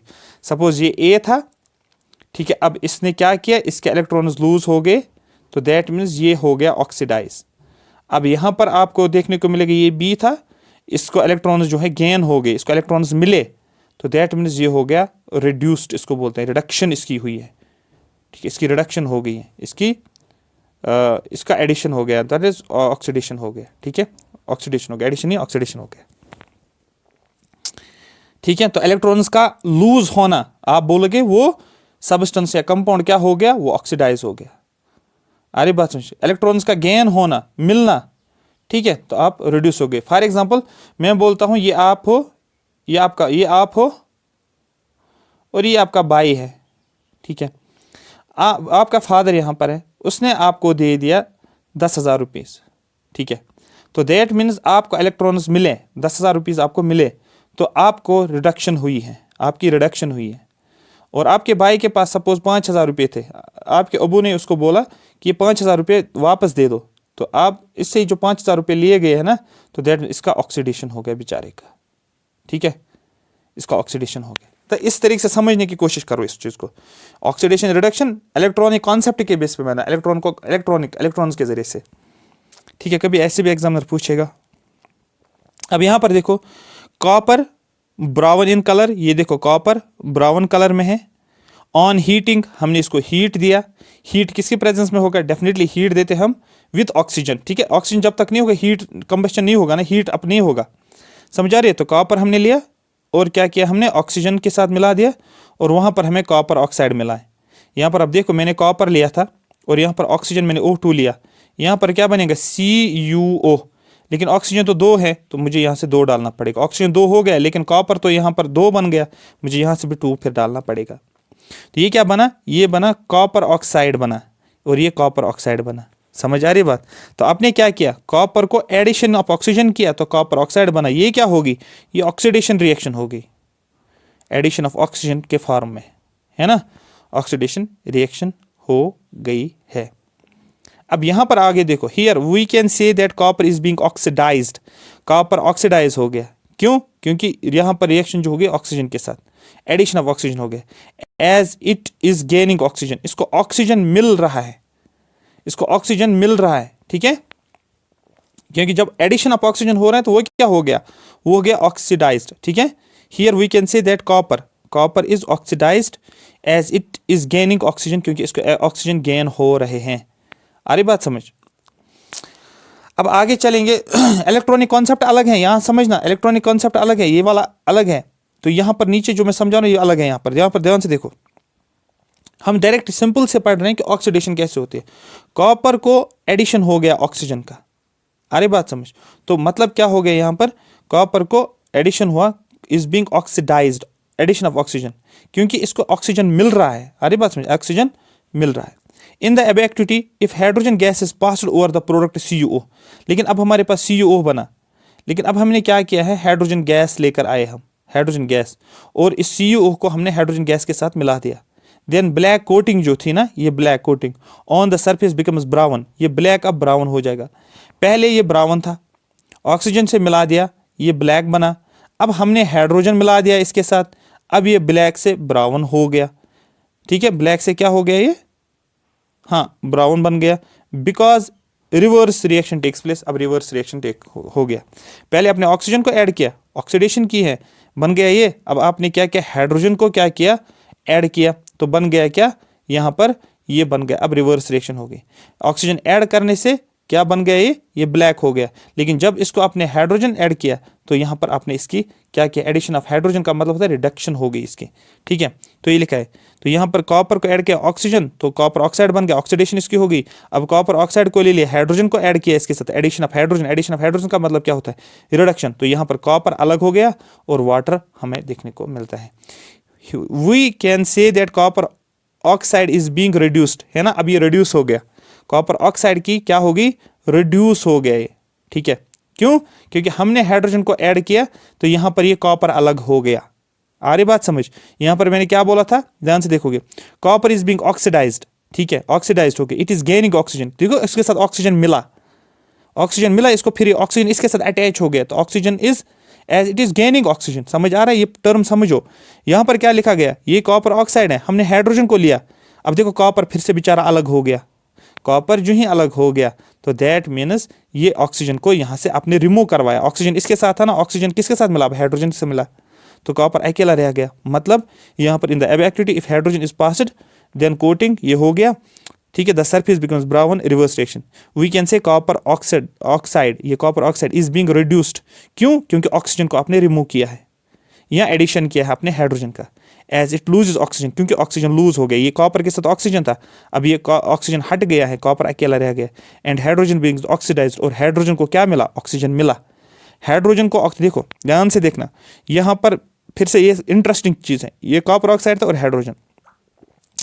अब देखो कॉपर अकेला हो गया, कॉपर अकेला बेचारा हो गया, मतलब पहले कॉपर के साथ क्या था, ऑक्सीजन, अब कॉपर अकेला हो गया, मतलब ऑक्सीजन क्या हो गया, माइनस हो गया, रिमूव हो गया ना, मतलब रिमूव, तो दैट मीन्स ये क्या हो गया, जब ऑक्सीजन को रिमूव किया तो कॉपर क्या हो गया, ये रिड्यूस हो गया, ये रिड्यूस हो गया।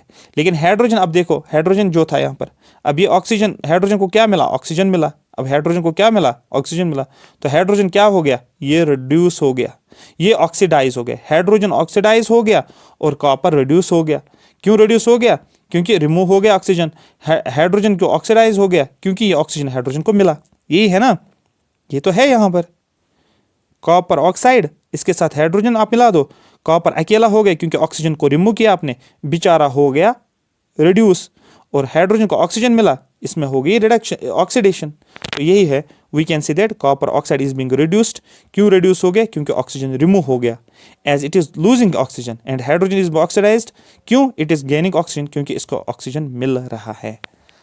ठीक है, तो ये है, या इस तरीके से आप देख सकते हो, वन रिएक्टेंट H2 जो था यहाँ पर, ये रिएक्टेंट था ना, गेटिंग ऑक्सीडाइज्ड, तो एक रिएक्टेंट जो था उसको ऑक्सीडेशन होती है और दूसरे रिएक्टेंट की रिडक्शन हो रही है। रिडक्शन किसकी हो रही है, कॉपर की रिडक्शन हो रही है, और ये रिएक्टेंट क्या है, हाइड्रोजन, इसकी क्या हो रही है, ऑक्सीडेशन होते हैं। तो दैट मीन्स एक ही, अगर रिएक्टेंट में ऑक्सीडेशन भी हो रही है, रिएक्टेंट में रिडक्शन भी हो रही है, उसको आप रिडॉक्स रिएक्शन बोलते हो ना। ठीक है, सेम इक्वेशन में, सेम रिएक्शन में ऑक्सीडेशन भी हो रही है, रिडक्शन भी हो रही है, इस बिचारी की रिडक्शन हो रही है क्योंकि ऑक्सीजन को रिमूव करो, और इस रिएक्टेंट की अगर बात करोगे H2 की, इससे ऑक्सीजन मिलता है, तो क्या बनता है, रिडॉक्स रिएक्शन। वन रिएक्टेंट, एक रिएक्टेंट जो ये था कॉपर, ये था H2 गेटिंग ऑक्सीडाइज्ड, इसको ऑक्सीजन मिल रहा है, एंड अदर CuO, और ये CO जो था इसको रिड्यूस हो रहा है, इसकी रिडक्शन हो रही है, ऑक्सीजन रिमूव होता है, तो यहाँ पर एक CuO रिडक्शन होके क्या हो गया, कॉपर, क्यों रिडक्शन हो गया, माइनस ऑक्सीजन हो गया। ये हाइड्रोजन देखो, इसको क्या मिला, प्लस O मिला, ये बन गया वाटर। तो ऑक्सीडेशन और रिडक्शन जो होते हैं इसको बोलते हैं रिडॉक्स रिएक्शन। बिल्कुल आसान है।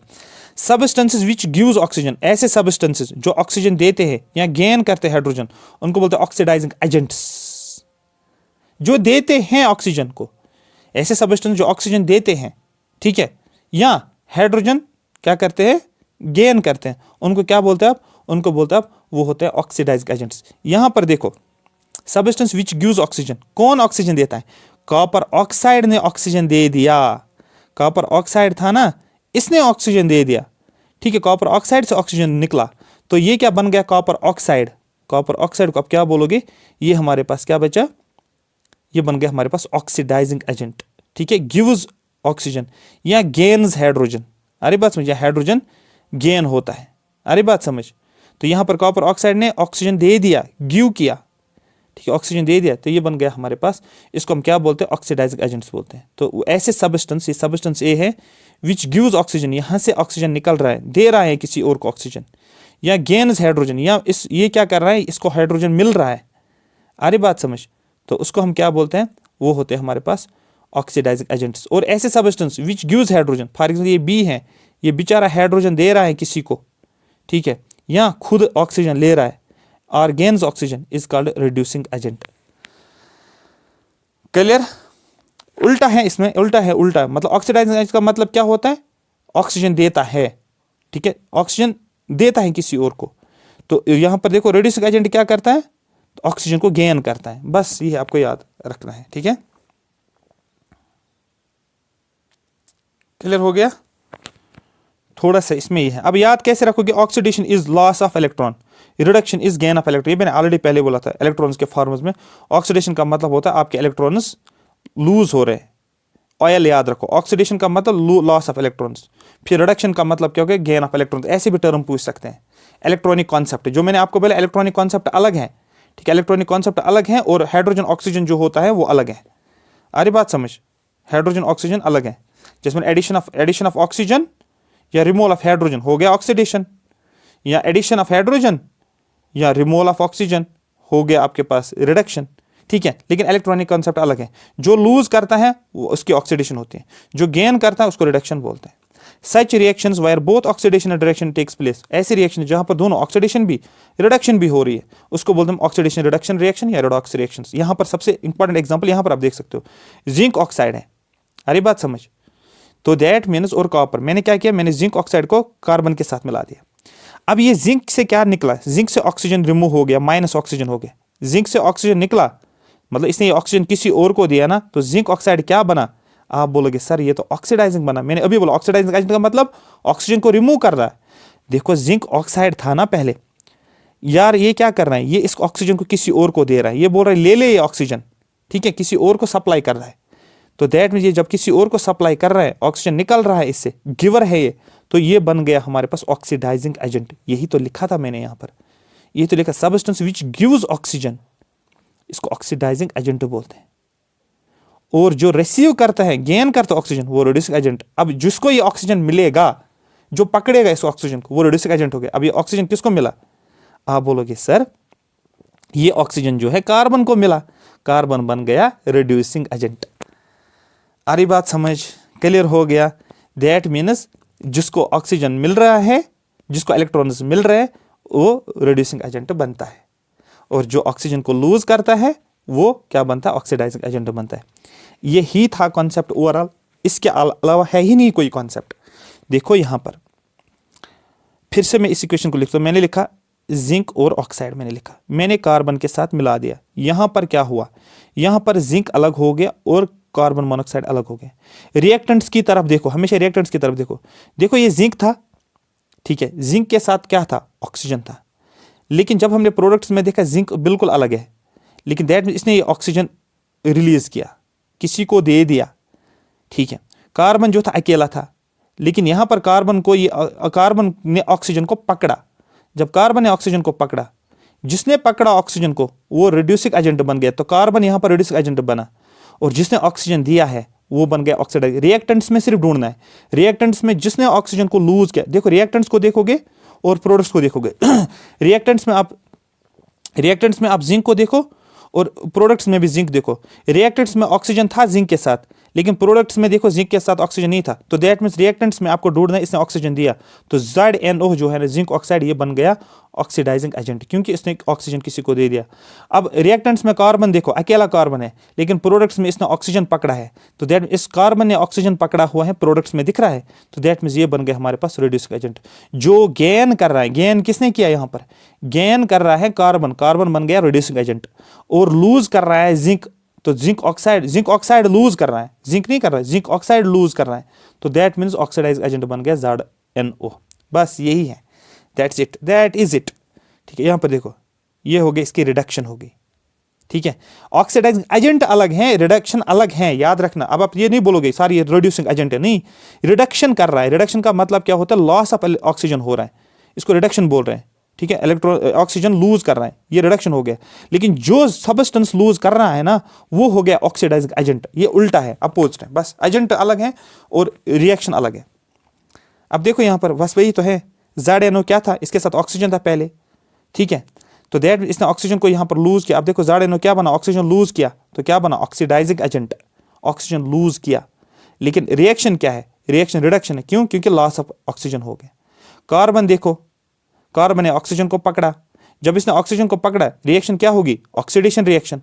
लेकिन इसने ऑक्सीजन को पकड़ा, जो रिसीव करता है ऑक्सीजन को, कार्बन ने ऑक्सीजन को रिसीव किया है, और वो क्या बन गया, वो रिड्यूसिंग एजेंट बन गया ऑटोमेटिकली। जो रिसीव करता है वो रिड्यूसिंग एजेंट बन गया। कार्बन एज ए सब्सटेंस क्या है, रिड्यूसिंग एजेंट। अब यहां पर देखो MnO2, यहां पर ऑक्सीजन था ना, ध्यान से देखो, यहां पर MnO2, यहां पर क्या था, आप बोलोगे सर इसके साथ ऑक्सीजन है, जो ही ऑक्सीजन है, लेकिन यहां पर आप Mn देख रहे हो, MnA के साथ ऑक्सीजन है ही नहीं यहां पर। फिर से रिपीट कर रहा हूं, यहां पर MnO2 है, MnO के साथ MnO2 है, मतलब Mn के साथ ऑक्सीजन है, लेकिन यहां पर देखो बेचारे के पास ऑक्सीजन है ही नहीं, ऑक्सीजन पता नहीं कहां चला गया। दैट मीन्स इसने ऑक्सीजन को लूज किया है, ऑक्सीजन लूज किया तो क्या बनेगी, रिडक्शन हो गया ना, ऑक्सीजन लॉस ऑफ ऑक्सीजन मतलब रिडक्शन हो गया। लेकिन इसने ये ऑक्सीजन किसी को दिया ना, तो ये बन गया ऑक्सीडाइजिंग एजेंट। देखो ये ऑक्सीडाइजिंग एजेंट है। HCl देखो, यहां पर HCl देखो, यहां पर क्या है, यहां पर HCl था, लेकिन अगर यहां पर देखोगे ये Cl जो था ठीक है, Cl के साथ क्या था, हाइड्रोजन था, अरे बात समझ। लेकिन यहाँ पर देखो, यहाँ पर ये क्लोरीन अलग अकेला रह गया, यहाँ पर H के साथ था क्लोरीन, यहाँ पर क्लोरीन अलग हो गया। दैट मीन्स यहाँ पर जब इसके पास हाइड्रोजन था, लेकिन यहाँ पर देखो क्लोरीन अकेला हो गया, मतलब ये हाइड्रोजन इसने किसी को दे दिया। जो इसने हाइड्रोजन को किसी को दे दिया, मतलब वो क्या होता है, loss of hydrogen. Loss of hydrogen का मतलब क्या होता है, लॉस ऑफ हाइड्रोजन का मतलब ऑक्सीडेशन होता है ना, ऑक्सीडेशन हो गया। तो दैट मीन्स जब इसने हाइड्रोजन को लॉस किया है तो ये क्या बना, HCl, हाइड्रोजन लॉस के ये रिड्यूसिंग एजेंट बन गया। आ रही बात समझ, क्लियर हो गया। ऑक्सीडाइजिंग एजेंट और रिड्यूसिंग एजेंट समझ में आ गया, ठीक है। तो रिएक्टेंट्स में ही पता चलता है, इसके साथ ऑक्सीजन था लेकिन ऑक्सीजन अभी इसके पास नहीं है, तो दैट मीन्स ये बन गया क्या, ऑक्सीडाइजिंग एजेंट, ठीक है। और यहाँ पर HCl ऑटोमेटिकली क्या बनेगा, ये रिड्यूसिंग एजेंट बनेगा, ठीक है, रिड्यूसिंग एजेंट बनेगा। लेकिन रिएक्शन जो होते हैं वो ऑक्सीडेशन हो रही है। इसी तरीके से यहाँ पर देखो, यहाँ पर देखो Fe2O3 है ना, हाँ बिल्कुल है Fe2O3। Fe2O3 के पास क्या है, ऑक्सीजन था, लेकिन यहाँ पर Fe अकेला हो गया। तो दैट मीन्स इसने किसी को तो ऑक्सीजन तो लॉस किया है, ऑक्सीजन लॉस किया तो रिडक्शन हो गई है। तो दैट मीन्स खुद क्या बनाए, खुद बनाए ऑक्सीडाइजिंग एजेंट। अब देखो यहाँ पर, ठीक है। और एल्युमिनियम ऑटोमेटिकली, यहाँ पर एल्युमिनियम के पास क्या था, कुछ भी नहीं था, लेकिन एल्युमिनियम को यहाँ पर ऑक्सीजन मिला। जिसको ऑक्सीजन मिलता है वो क्या बनता है, रिड्यूसिंग एजेंट। जो ऑक्सीजन देता है, ऑक्सीजन दिया है Fe2O3 ने, तो Fe2O3 बना ऑक्सीडाइजिंग एजेंट।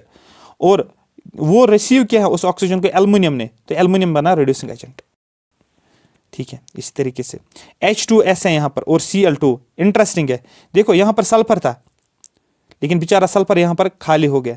जब सल्फर खाली हो गया तो दैट मीन इसके साथ पहले हाइड्रोजन था, हाइड्रोजन लॉस हो गया। लॉस ऑफ हाइड्रोजन का मतलब क्या हो गया, ऑक्सीडेशन हो गया। जब ऑक्सीडेशन इसका हो गया, ठीक है, मतलब ऑक्सीडेशन किसको बोलते हैं, एडिशन ऑफ ऑक्सीजन या लॉस ऑफ हाइड्रोजन। यहाँ पर ऑक्सीजन, सॉरी यहाँ पर हाइड्रोजन लॉस हो गया। फिर से रिपीट कर रहा हूँ, H2S है, यहाँ पर सल्फर है, इसके साथ हाइड्रोजन था, लेकिन यहाँ पर ये सल्फर देखो ये अकेला हो गया। तो इस सल्फर ने अपना हाइड्रोजन लॉस किया है। हाइड्रोजन लॉस होने का मतलब इसको ऑक्सीडेशन हो गई है, ठीक है। तो दैट मीन मैंने बोला था ना, जो लॉस करता है, ठीक है, वो क्या बन गया, वो रिड्यूसिंग एजेंट बन गया। H2S रिड्यूसिंग एजेंट हो गया, क्लियर हो गया। और दैट मीन यहाँ पर क्लोरीन देखो, क्लोरीन अकेला था लेकिन इसको हाइड्रोजन मिला। हाइड्रोजन मिलने का मतलब क्या होता है, हाइड्रोजन मिलने का मतलब क्या होता है, किसी ने हाइड्रोजन मिलने का मतलब क्या होता है, वो ऑक्सीडेशन हो गया। अरे बात समझ, यहाँ पर देखो क्लोरीन जो है ये HCl के साथ मिला, ठीक है। तो दैट मीन्स वो H क्लोरीन ने पकड़ा, H जब क्लोरीन ने पकड़ा, क्लोरीन क्या बना, ऑक्सीडाइजिंग एजेंट, ठीक है। ऑक्सीडाइजिंग एजेंट का मतलब यहाँ पर आप देख सकते हो, ठीक है, क्लियर हो गया, ठीक है। तो यहाँ पर H के बेसिस पे, यहाँ पर ऑक्सीजन के बेसिस पे नहीं है, यहाँ पर H के बेस पे। इसके पास H था और इसके पास H नहीं था। इसने H को लूज किया है, H को लूज किया तो ऑक्सीडेशन होगी, इसने H को गेन किया तो रिडक्शन हो गया। अरे बात समझ आ रही बात। ऑक्सीडेशन का मतलब जिसने H को लूज किया है, लॉस ऑफ, देखो एडिशन ऑफ ऑक्सीजन होता है ऑक्सीडेशन, लेकिन लॉस ऑफ हाइड्रोजन भी तो ऑक्सीडेशन होता है ना, ठीक है। तो यहाँ पर अगर देखोगे एडिशन ऑफ ऑक्सीजन अगर होता है, वो क्या हो गया, वो हो गया ऑक्सीडेशन। लेकिन वही अगर आप लिखोगे लॉस ऑफ हाइड्रोजन, वो हो गया रिडक्शन, ठीक है। अरे बात समझ, क्लियर हो रहा है। तो इस तरीके से ये देखने को मिलेगा, एक अगर ऑक्सीडेशन दिखा रहा है, दूसरा क्या दिखा रहा है, दूसरा रिडक्शन दिखाएगा। अब ध्यान से यहाँ पर देख सकते हो, फिर से मुझे वापस आना पड़ेगा।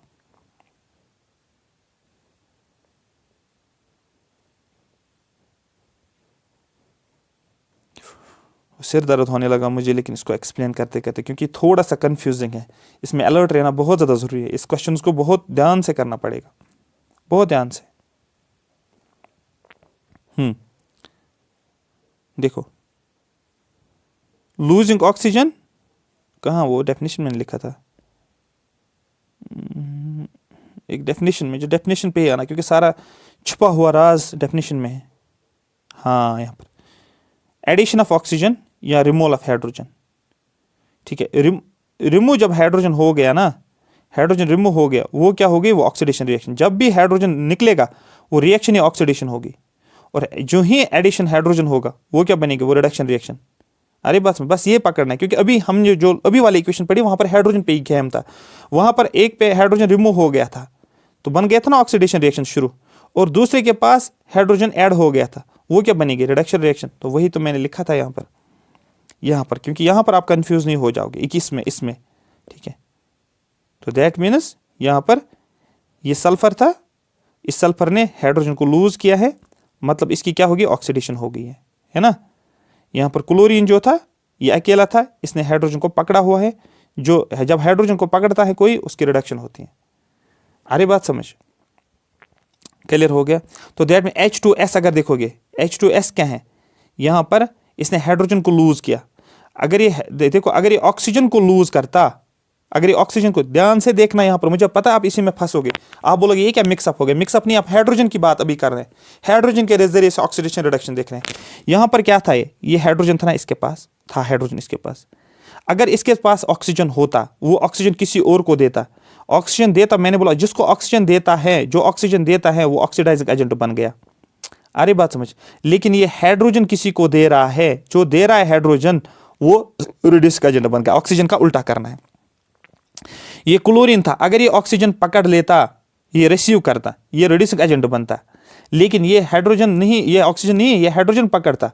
अगर ऑक्सीजन पकड़ता तो रिड्यूसिंग एजेंट बनता, लेकिन ये ऑक्सीजन के बदले हाइड्रोजन पकड़ता है, तो दैट मीन्स ये ऑक्सीडाइजिंग एजेंट बना। दैट्स इट, ये आपको यहाँ पर देखना पड़ेगा। तो chlorine is an oxidising agent, ये आपके ऑप्शन में पूछा गया था, वो रिड्यूसिंग एजेंट नहीं था। वहां पर MgO की अगर बात करोगे, MgO की अगर बात करोगे, जब ये क्या करेगा, इस ऑक्सीजन को लूज करेगा। अरे बात समझ, ठीक है, ऑक्सीजन को लूज करेगा तो आप क्या बोलोगे, सपोज MgO है, ये ऑक्सीजन को लूज करेगा, तो यहाँ पर क्या बनेगा, Mg, ये ऑक्सीजन अगर लूज कर रहा है तो ये क्या बनेगा, ये ऑक्सीजन लूज करने का मतलब ये ऑक्सीडाइजिंग एजेंट बनेगा, ना कि रिड्यूसिंग एजेंट बनेगा।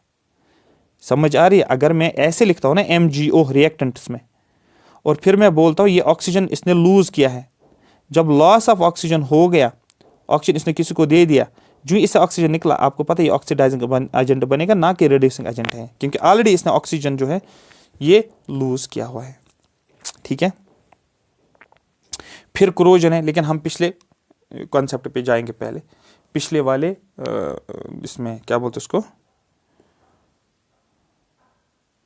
प्रीवियस ईयर पेपर पे जाएंगे। ठीक है, यहाँ पर आप देख सकते हो क्वेश्चन आपको पूछा गया है, इसी के ऊपर क्वेश्चन है आपका कि which among the following is a reducing agent. ठीक है, रिड्यूसिंग एजेंट किसको बोलते हैं, ये आपको पूछा गया है। ठीक है, रिड्यूसिंग एजेंट किसको बोलते हो, फॉर एग्जांपल अगर ये A है, ये ऑक्सीजन को देता है, गिव करता है ऑक्सीजन को, मतलब इलेक्ट्रॉन्स क्या होते हैं, लॉस होते हैं इलेक्ट्रॉन्स का। जब इलेक्ट्रॉन्स का लॉस होता है वो क्या बन गया, वो रिड्यूसिंग एजेंट हो गया। अरे बात समझ आ रही है बात। या वो क्या करता है, या हाइड्रोजन को क्या करता है, एक्सेप्ट करता है, तो हाइड्रोजन को पकड़ लेता है। अरे बात समझ, तो इसको आप रिड्यूसिंग एजेंट बोलते हो। जैसे मैंने अभी आपको बताया था कि फॉर एग्जांपल मैं लिखता हूँ Mg+O2 मैंने लिखा था, तो क्या बना यहाँ पर MgO, है ना, MgO, ये मैंने आपको बताया था अभी। हाँ, तो दैट मीन्स यहाँ पर ऑक्सीजन 2 है, मुझे उसको 2 बनाना है, तो ट्वाइस Mg लिखूंगा मैं यहाँ पर। ठीक है, ट्वाइस Mg। और ये अब यहाँ पर देखो, ये Mg था, इसको मैंने ऑक्सीजन दे दिया। ठीक है, यहाँ पर Mg अकेला था, लेकिन Mg को ऑक्सीजन मिला, तो दैट मीन्स इसकी क्या हो गई है, इसकी ऑक्सीडेशन हो गई है। तो दैट मीन्स इसकी ऑक्सीडेशन हो गई है, मतलब क्या है, यहाँ पर Mg ने ऑक्सीजन को रिसीव किया हुआ है, तो Mg यहाँ पर क्या बना, MgO, तो MgO स्टेबल हो गया। Mg को ऑक्सीजन चाहिए था, इसको मिला, इस इलेक्ट्रॉन्स को जो है क्या बोलते हैं, इसको रिसीव किया है, इलेक्ट्रॉन इसको मिले, तो MgO जो है ये ऑक्सीडाइजिंग एजेंट या रिड्यूसिंग एजेंट नहीं है, क्योंकि प्रोडक्ट में आप देखोगे MgO ये स्टेबल है, ना तो ये ऑक्सीडाइजिंग एजेंट है, ना तो ये रिड्यूसिंग एजेंट है। अभी वाली इक्वेशन आपको याद है ना, जो मैंने अभी आपको दिखाया था। समझ आ रही बात, मैंने आपको लिखवाया था Mg+O2 और इसके बाद MgO, है ना, तो दैट मीन्स यहाँ पर 2 और यहाँ पर ये हो गया 2 और यहाँ पर 2, तो ये Mg अगर देखा जाएगा, मैग्नीशियम, ये ऑक्सीजन को क्या होता है, एडिशन ऑफ ऑक्सीजन हो रहा, और यहाँ मतलब इसने ऑक्सीजन ऐड किया है, इसका मतलब क्या, ऑक्सीजन ऐड होने का मतलब क्या होता है, इसकी ऑक्सीडेशन हो गई है, इसकी ऑक्सीडेशन हो गई, और फाइनली हमें MgO मिला है। तो MgO स्टेबल हो गया, तो MgO ना तो ऑक्सीडाइजिंग एजेंट है, ना तो रिड्यूसिंग एजेंट है। आ रही बात समझ, क्लियर हो गया। तो ये MgO मतलब मैग्नीशियम ऑक्साइड बिल्कुल भी ऑप्शन में नहीं एजेंट के तौर पे, तो क्योंकि ना तो ऑक्सीडाइज के ना तो रिड्यूस के। फिर ऑक्सीजन की बात करेंगे, ऑक्सीजन का मतलब क्या होता है, O2 होता है। ऑक्सीजन की भी टेंडेंसी होती है, ये भी इलेक्ट्रॉन्स को गेन करता है। अरे बात, इलेक्ट्रॉन्स को गेन करता है, ठीक है, जो इलेक्ट्रॉन्स को गेन करता है, इलेक्ट्रॉन्स को रिसीव करता है। अरे बात समझ, इलेक्ट्रॉन्स को रिसीव करता है, तो दैट मीन्स यहाँ पर क्या है, ये क्या बनेगा, ये ऑक्सीडाइजिंग एजेंट बनेगा, ठीक है, क्योंकि ये लूज नहीं करता है। अगर ये ऑक्सीजन लूज करता, किसी को देता ऑक्सीजन, तो हम बोलते इसको ये ऑक्सीडाइजिंग एजेंट था। लेकिन ये लेता है, अरे बात समझिए, ऑक्सीजन को और ले लेगा, तो O2 नेगेटिव फिर इसके ऊपर आ जाएगा, ठीक है, 2 इलेक्ट्रॉन्स इस तरीके से। तो दैट मीन्स ये भी ऑक्सीडाइजिंग एजेंट, ये रिड्यूसिंग एजेंट नहीं है। फिर क्लोरीन है, क्लोरीन अगर, क्योंकि ऑक्सीजन नॉन मेटल है, ठीक है, अगर क्लोरीन देखोगे Cl2 है, तो Cl2 की भी टेंडेंसी है, ये भी गेन करता है इलेक्ट्रॉन्स को, ठीक है। जो गेन करेगा इलेक्ट्रॉन्स को, तो वो क्या है, वो फिर से बनेगा ऑक्सीडाइजिंग एजेंट है। अरे बात समझ। लेकिन जिंक एक ऐसा एलिमेंट है जो अब अगर आप देखोगे ये क्या होता है, Zn2+, मतलब ये इलेक्ट्रॉन्स को लूज करता है। इलेक्ट्रॉन्स लूज किया तो ये क्या बन गया, ये बन गया रिड्यूसिंग एजेंट। अरे बात समझ। मतलब इलेक्ट्रॉन्स लूज करने का मतलब कि ये किसी को दे रहा है अपने इलेक्ट्रॉन्स को लूज कर रहा है। अभी ऑक्सीजन किसी को दे रहा था तो ऑक्सीडाइजिंग एजेंट बन रहा है, ठीक है। लेकिन यहाँ पर आप जिंक देखो, ये इलेक्ट्रॉन्स को दे रहा है। जब इलेक्ट्रॉन्स दे रहा है, इसके ऊपर पॉजिटिव चार्ज आ जाता है, 2 पॉजिटिव, तो दैट मीन्स हम क्या बोलते हैं, ये हमारे पास रिड्यूसिंग एजेंट है। अगर ये समझ नहीं आ रहा, आप देखो ध्यान से मैं क्या बता रहा हूँ। ये वाली पीडीएफ देखो, ध्यान से देखो। ठहरो। क्लोरीन ऑलरेडी मैंने बताया था ऑक्सीडाइजिंग एजेंट, क्योंकि क्लोरीन जो होता है यहाँ पर आप देख सकते हो क्लोरीन, ठीक है। तो ये क्या करता है, ये इस H को पकड़ लेता है, H को रिसीव किया, तो दैट मीन्स ये क्या बन गया, ये ऑक्सीडाइजिंग एजेंट बन रहा। क्योंकि जब ऑक्सीजन निकल रहा था तब वो क्या बन रहा था, ऑक्सीडाइजिंग एजेंट बन रहा था। लेकिन ये हाइड्रोजन को रिसीव कर रहा है, तो ये मैंने अभी आपको बताया था आपको, ठीक है, MnO, ठीक है, MgO। तो यहाँ से आपका तो क्लोरीन का यहाँ से पहले, इसी क्लोरीन से पहले क्लियर हो गया आपका ऑप्शन 1, ठीक है। उसके बाद ये तो क्लोरीन था ना, हाँ क्लोरीन। यहाँ पर फिर से देखेंगे, क्योंकि आपको रिएक्टेंट साइड से देखना है, रिएक्टेंट्स में क्लोरीन था, आप देख सकते हो इसका क्या हो रहा है, ठीक है। Mg और जिंक देखो, यहाँ पर जिंक कहाँ पर है, आपको बोलना है जिंक जो है ये यहाँ पर है। यहाँ पर देखो जिंक जो है, जिंक ऑक्साइड की बात करें, जिंक ऑक्साइड, यहाँ से ऑक्सीजन लूज हो गया, इसने दे दिया इलेक्ट्रॉन्स को, ठीक है, ये लूज कर रहा है इलेक्ट्रॉन्स, मतलब ये बन गया ऑक्सीडाइजिंग। किसको लूज कर रहा है, आपको बोला ऑक्सीजन को लूज कर, ऑक्सीजन लूज कर रहा है तो ऑक्सीडाइजिंग एजेंट बन गए। अरे बात समझ। और कार्बन ने क्या किया है, कार्बन ने इस ऑक्सीजन को रिसीव किया है, तो जो ही आपने इसने ऑक्सीजन को रिसीव करने वाला ये रिड्यूसिंग एजेंट बन गया। अरे बात समझ। तो दैट मीन्स यहाँ पर कार्बन रिड्यूसिंग एजेंट, कार्बन आपके ऑप्शन में नहीं था, ठीक है। उसके बाद हाँ, ठहरो, मैंने एक इक्वेशन दिखाई थी, Mg+O मैंने दिखाया था ना आपको।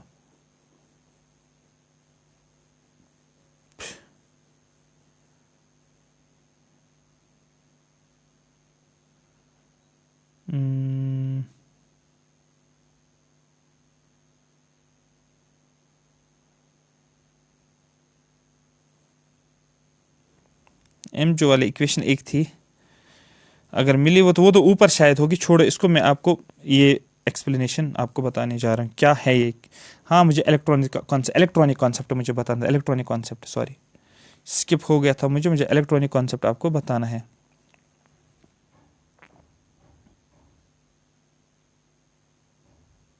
ये इलेक्ट्रॉनिक कॉन्सेप्ट आप देखो,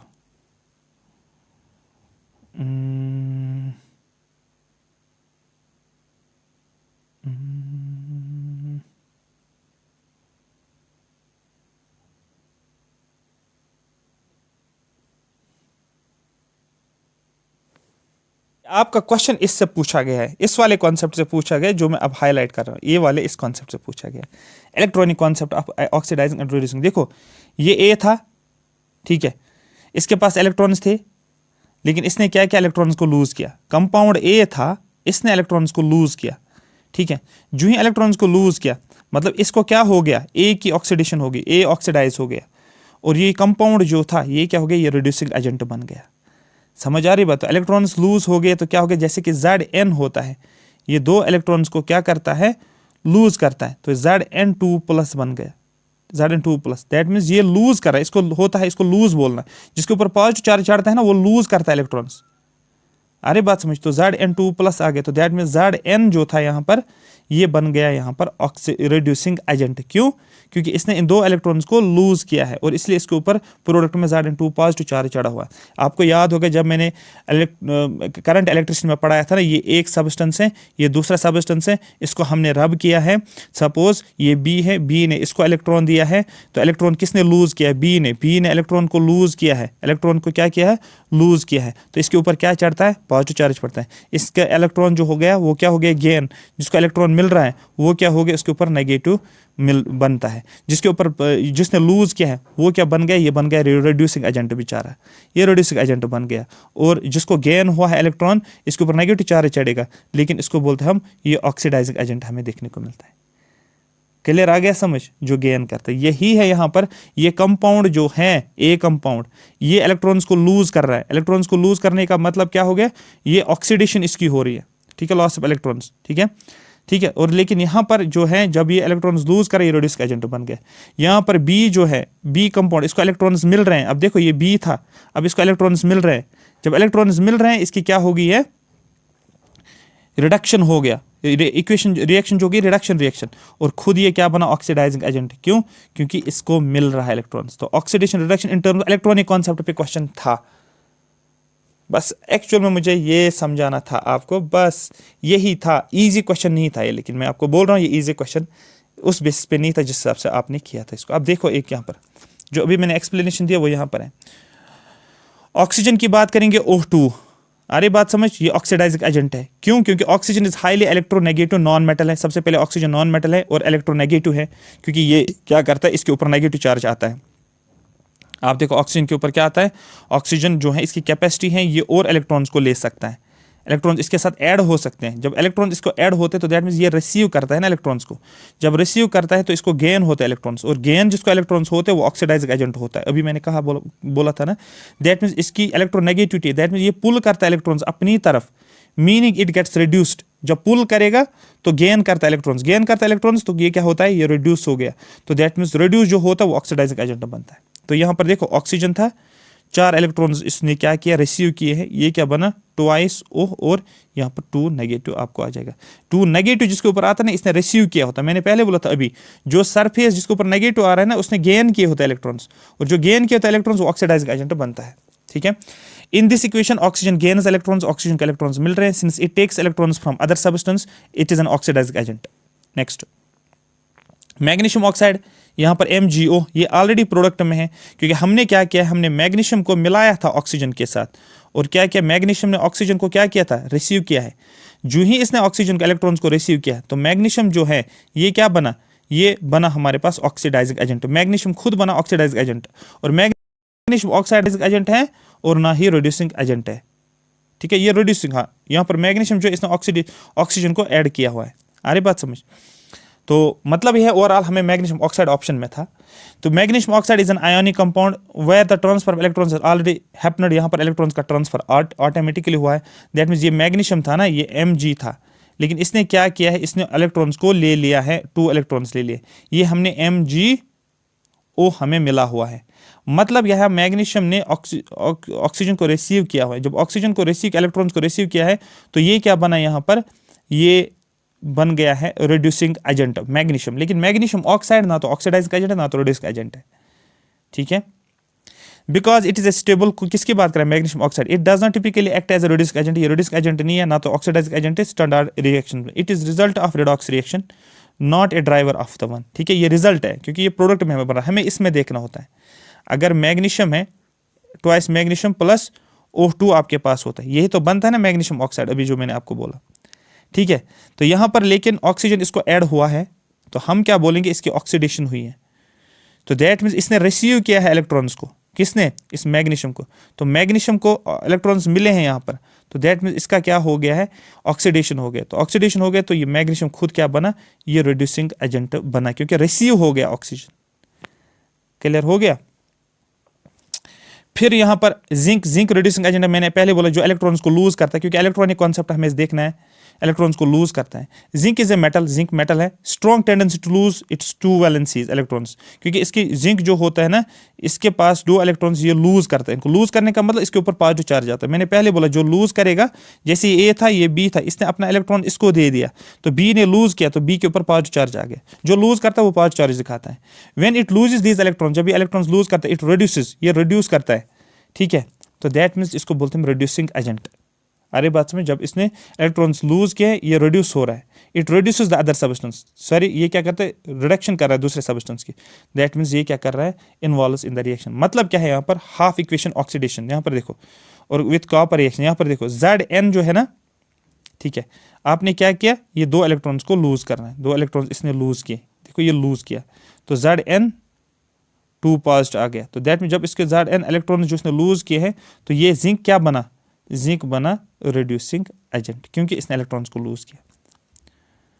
ठीक है, कॉपर की बात करेंगे, देखो Zn को आपने किसके साथ मिलाया, कॉपर 2 के साथ मिलाया, ठीक है, आपने जिंक और कॉपर की रिएक्शन की है। अब मुझे बताओ जिंक के ऊपर क्या आएगा, जिंक की टेंडेंसी होती है ये 2 इलेक्ट्रॉन्स को लूज करेगा, जिंक ने इलेक्ट्रॉन्स को 2 को लूज किया है तो पॉजिटिव आएगा, और यहाँ पर जो है कॉपर एज इट इज रहेगा। तो जो ही जिंक यहाँ पर था लेकिन यहाँ पर 2 पॉजिटिव बन गया, इसने इलेक्ट्रॉन्स को 2 पॉजिटिव मतलब हो गया प्रोडक्ट में 2 पॉजिटिव आ गया, मतलब इस जिंक ने क्या किया, इलेक्ट्रॉन्स को लूज किया, इलेक्ट्रॉन्स को लूज किया मतलब क्या हो गया, ये बन गया रिड्यूसिंग एजेंट। क्लियर हो गया, यही है zinc gives 2 electrons to the copper, इसने कॉपर को दे दिया, ठीक है, because zinc provides electrons that reduce the copper, ये कॉपर की रिडक्शन कर रहा है, zinc is a reducing agent, ठीक है। फिर क्लोरीन की बात करेंगे, ऑक्सीडाइजिंग एजेंट है, क्योंकि क्लोरीन की टेंडेंसी है ये इलेक्ट्रॉन्स को पकड़ लेता है, रिसीव करता है। जब इसने इलेक्ट्रॉन्स को रिसीव किया, आप क्या बोलोगे, आप बोलोगे सर ये क्या है, ये ऑक्सीडाइजिंग एजेंट है ना कि रिड्यूसिंग एजेंट है। जो रिसीव करता है वो ऑक्सीडाइजिंग एजेंट आ गया, जो लूज करता है उसके ऊपर क्या चढ़ता है, सपोज उसके ऊपर 2 पॉजिटिव चढ़ेगा तो वो क्या करता है, वो रिड्यूसिंग एजेंट बनता है। लेकिन क्लोरीन के केस में like oxygen, chlorine is a halogen, chlorine halogen है, that needs 1 more electron to complete its outer shell, it is very effective at stealing electrons, electron को स्टील करता है। आपको पता है क्लोरीन Cl2 है, ये क्या करता है, 2 इलेक्ट्रॉन्स को पकड़ लेता है, इसने और 2 इलेक्ट्रॉन्स ले लिए, अब क्या बना ये, यहाँ पर ट्वाइस Cl, इसके ऊपर क्या चढ़ना चाहिए, नेगेटिव। जो ही इसके ऊपर नेगेटिव चार्ज आ गया, आपको खुद पता चले इसने इलेक्ट्रॉन्स को गेन किया, इलेक्ट्रॉन्स को गेन करने का मतलब होगा ये एक ऑक्सीडाइजिंग एजेंट ना कि रिड्यूसिंग एजेंट, दैट्स इट, ठीक है। तो chlorine accepts electrons from other substances like sodium, जैसे Na+Cl है, तो ये देखो ये रिसीव करेगा, इससे 2 पॉजिटिव होता है, ये Cl नेगेटिव होता है, यहाँ पर NaCl आ जाता है, NaCl आ जाता है, Na पॉजिटिव तो Cl नेगेटिव होता है। आ रही बात समझ, तो दैट मीन्स यहाँ पर Cl जो होता है ना, ये इसको Cl जो होता है ना इसके ऊपर नेगेटिव, Cl ने क्या किया है, रिसीव किया है इलेक्ट्रॉन्स को, जो रिसीव करता है इलेक्ट्रॉन्स को वो ऑक्सीडाइजिंग एजेंट बनता है, ठीक है। Because it cause other substance loose electrons, क्योंकि सोडियम से क्या हो गया, इलेक्ट्रॉन्स लूज हो गए, ठीक है। Na+Cl था, इसने क्या दिया, NaCl, तो दैट मीन्स इसके ऊपर नेगेटिव आ गया, इसके ऊपर पॉजिटिव आ गया। क्लोरीन जो था, ठीक है, इसने इलेक्ट्रॉन्स को गेन किया, जब इलेक्ट्रॉन्स को गेन किया है, इसको इलेक्ट्रॉन्स मिले तो इसके ऊपर नेगेटिव चार्ज आ गया, दैट मीन्स ये ऑक्सीडाइजिंग एजेंट हो गया। लेकिन इसने सोडियम को खुद को लूज किया है, जब सोडियम लूज हो गया तो ये बन गया रिड्यूसिंग एजेंट। इस तरीके से आप याद रख सकते, क्लोरीन इज ना ऑक्सीडाइजिंग एजेंट। तो ऑक्सीजन को हम कैसे लिखते हैं, ऑक्सीजन मॉलिक्यूल, मैग्नीशियम ऑक्साइड ये कंपाउंड है, जिंक क्या है, एलिमेंटल जिंक है, क्लोरीन जो है क्लोरीन मॉलिक्यूल है, ई को हम रिप्रेजेंट करते हैं, ये इलेक्ट्रॉन्स होते हैं, ठीक है। आई होप ये आपको कंप्लीट हो गया होगा। अब हम आगे चलते हैं और रिमेनिंग कंप्लीट करते हैं, जो लास्ट इसका टॉपिक है ये आपका फिनिश हो जाएगा। तो इलेक्ट्रॉनिक कॉन्सेप्ट को ध्यान में रखना है बस, और कुछ नहीं है, बाकी आसान है, बाकी मुश्किल नहीं है, ठीक है। हाँ, क्रोजन इसी का कॉन्सेप्ट है, क्रोजन, क्योंकि हम ये पढ़ रहे हैं रिएक्शंस होते तो क्रोजन होता है, द केमिकल और electrochemical reaction between a material, जो एक केमिकल रिएक्शन होती है जिसको आप इलेक्ट्रोकेमिकल रिएक्शन बोलते हैं, मटेरियल के बीच में, यूजुअली एक मेटल होता है एंड इट्स एनवायरनमेंट, और एनवायरनमेंट के बीच में, that produces deterioration of the material and its properties is called corrosion.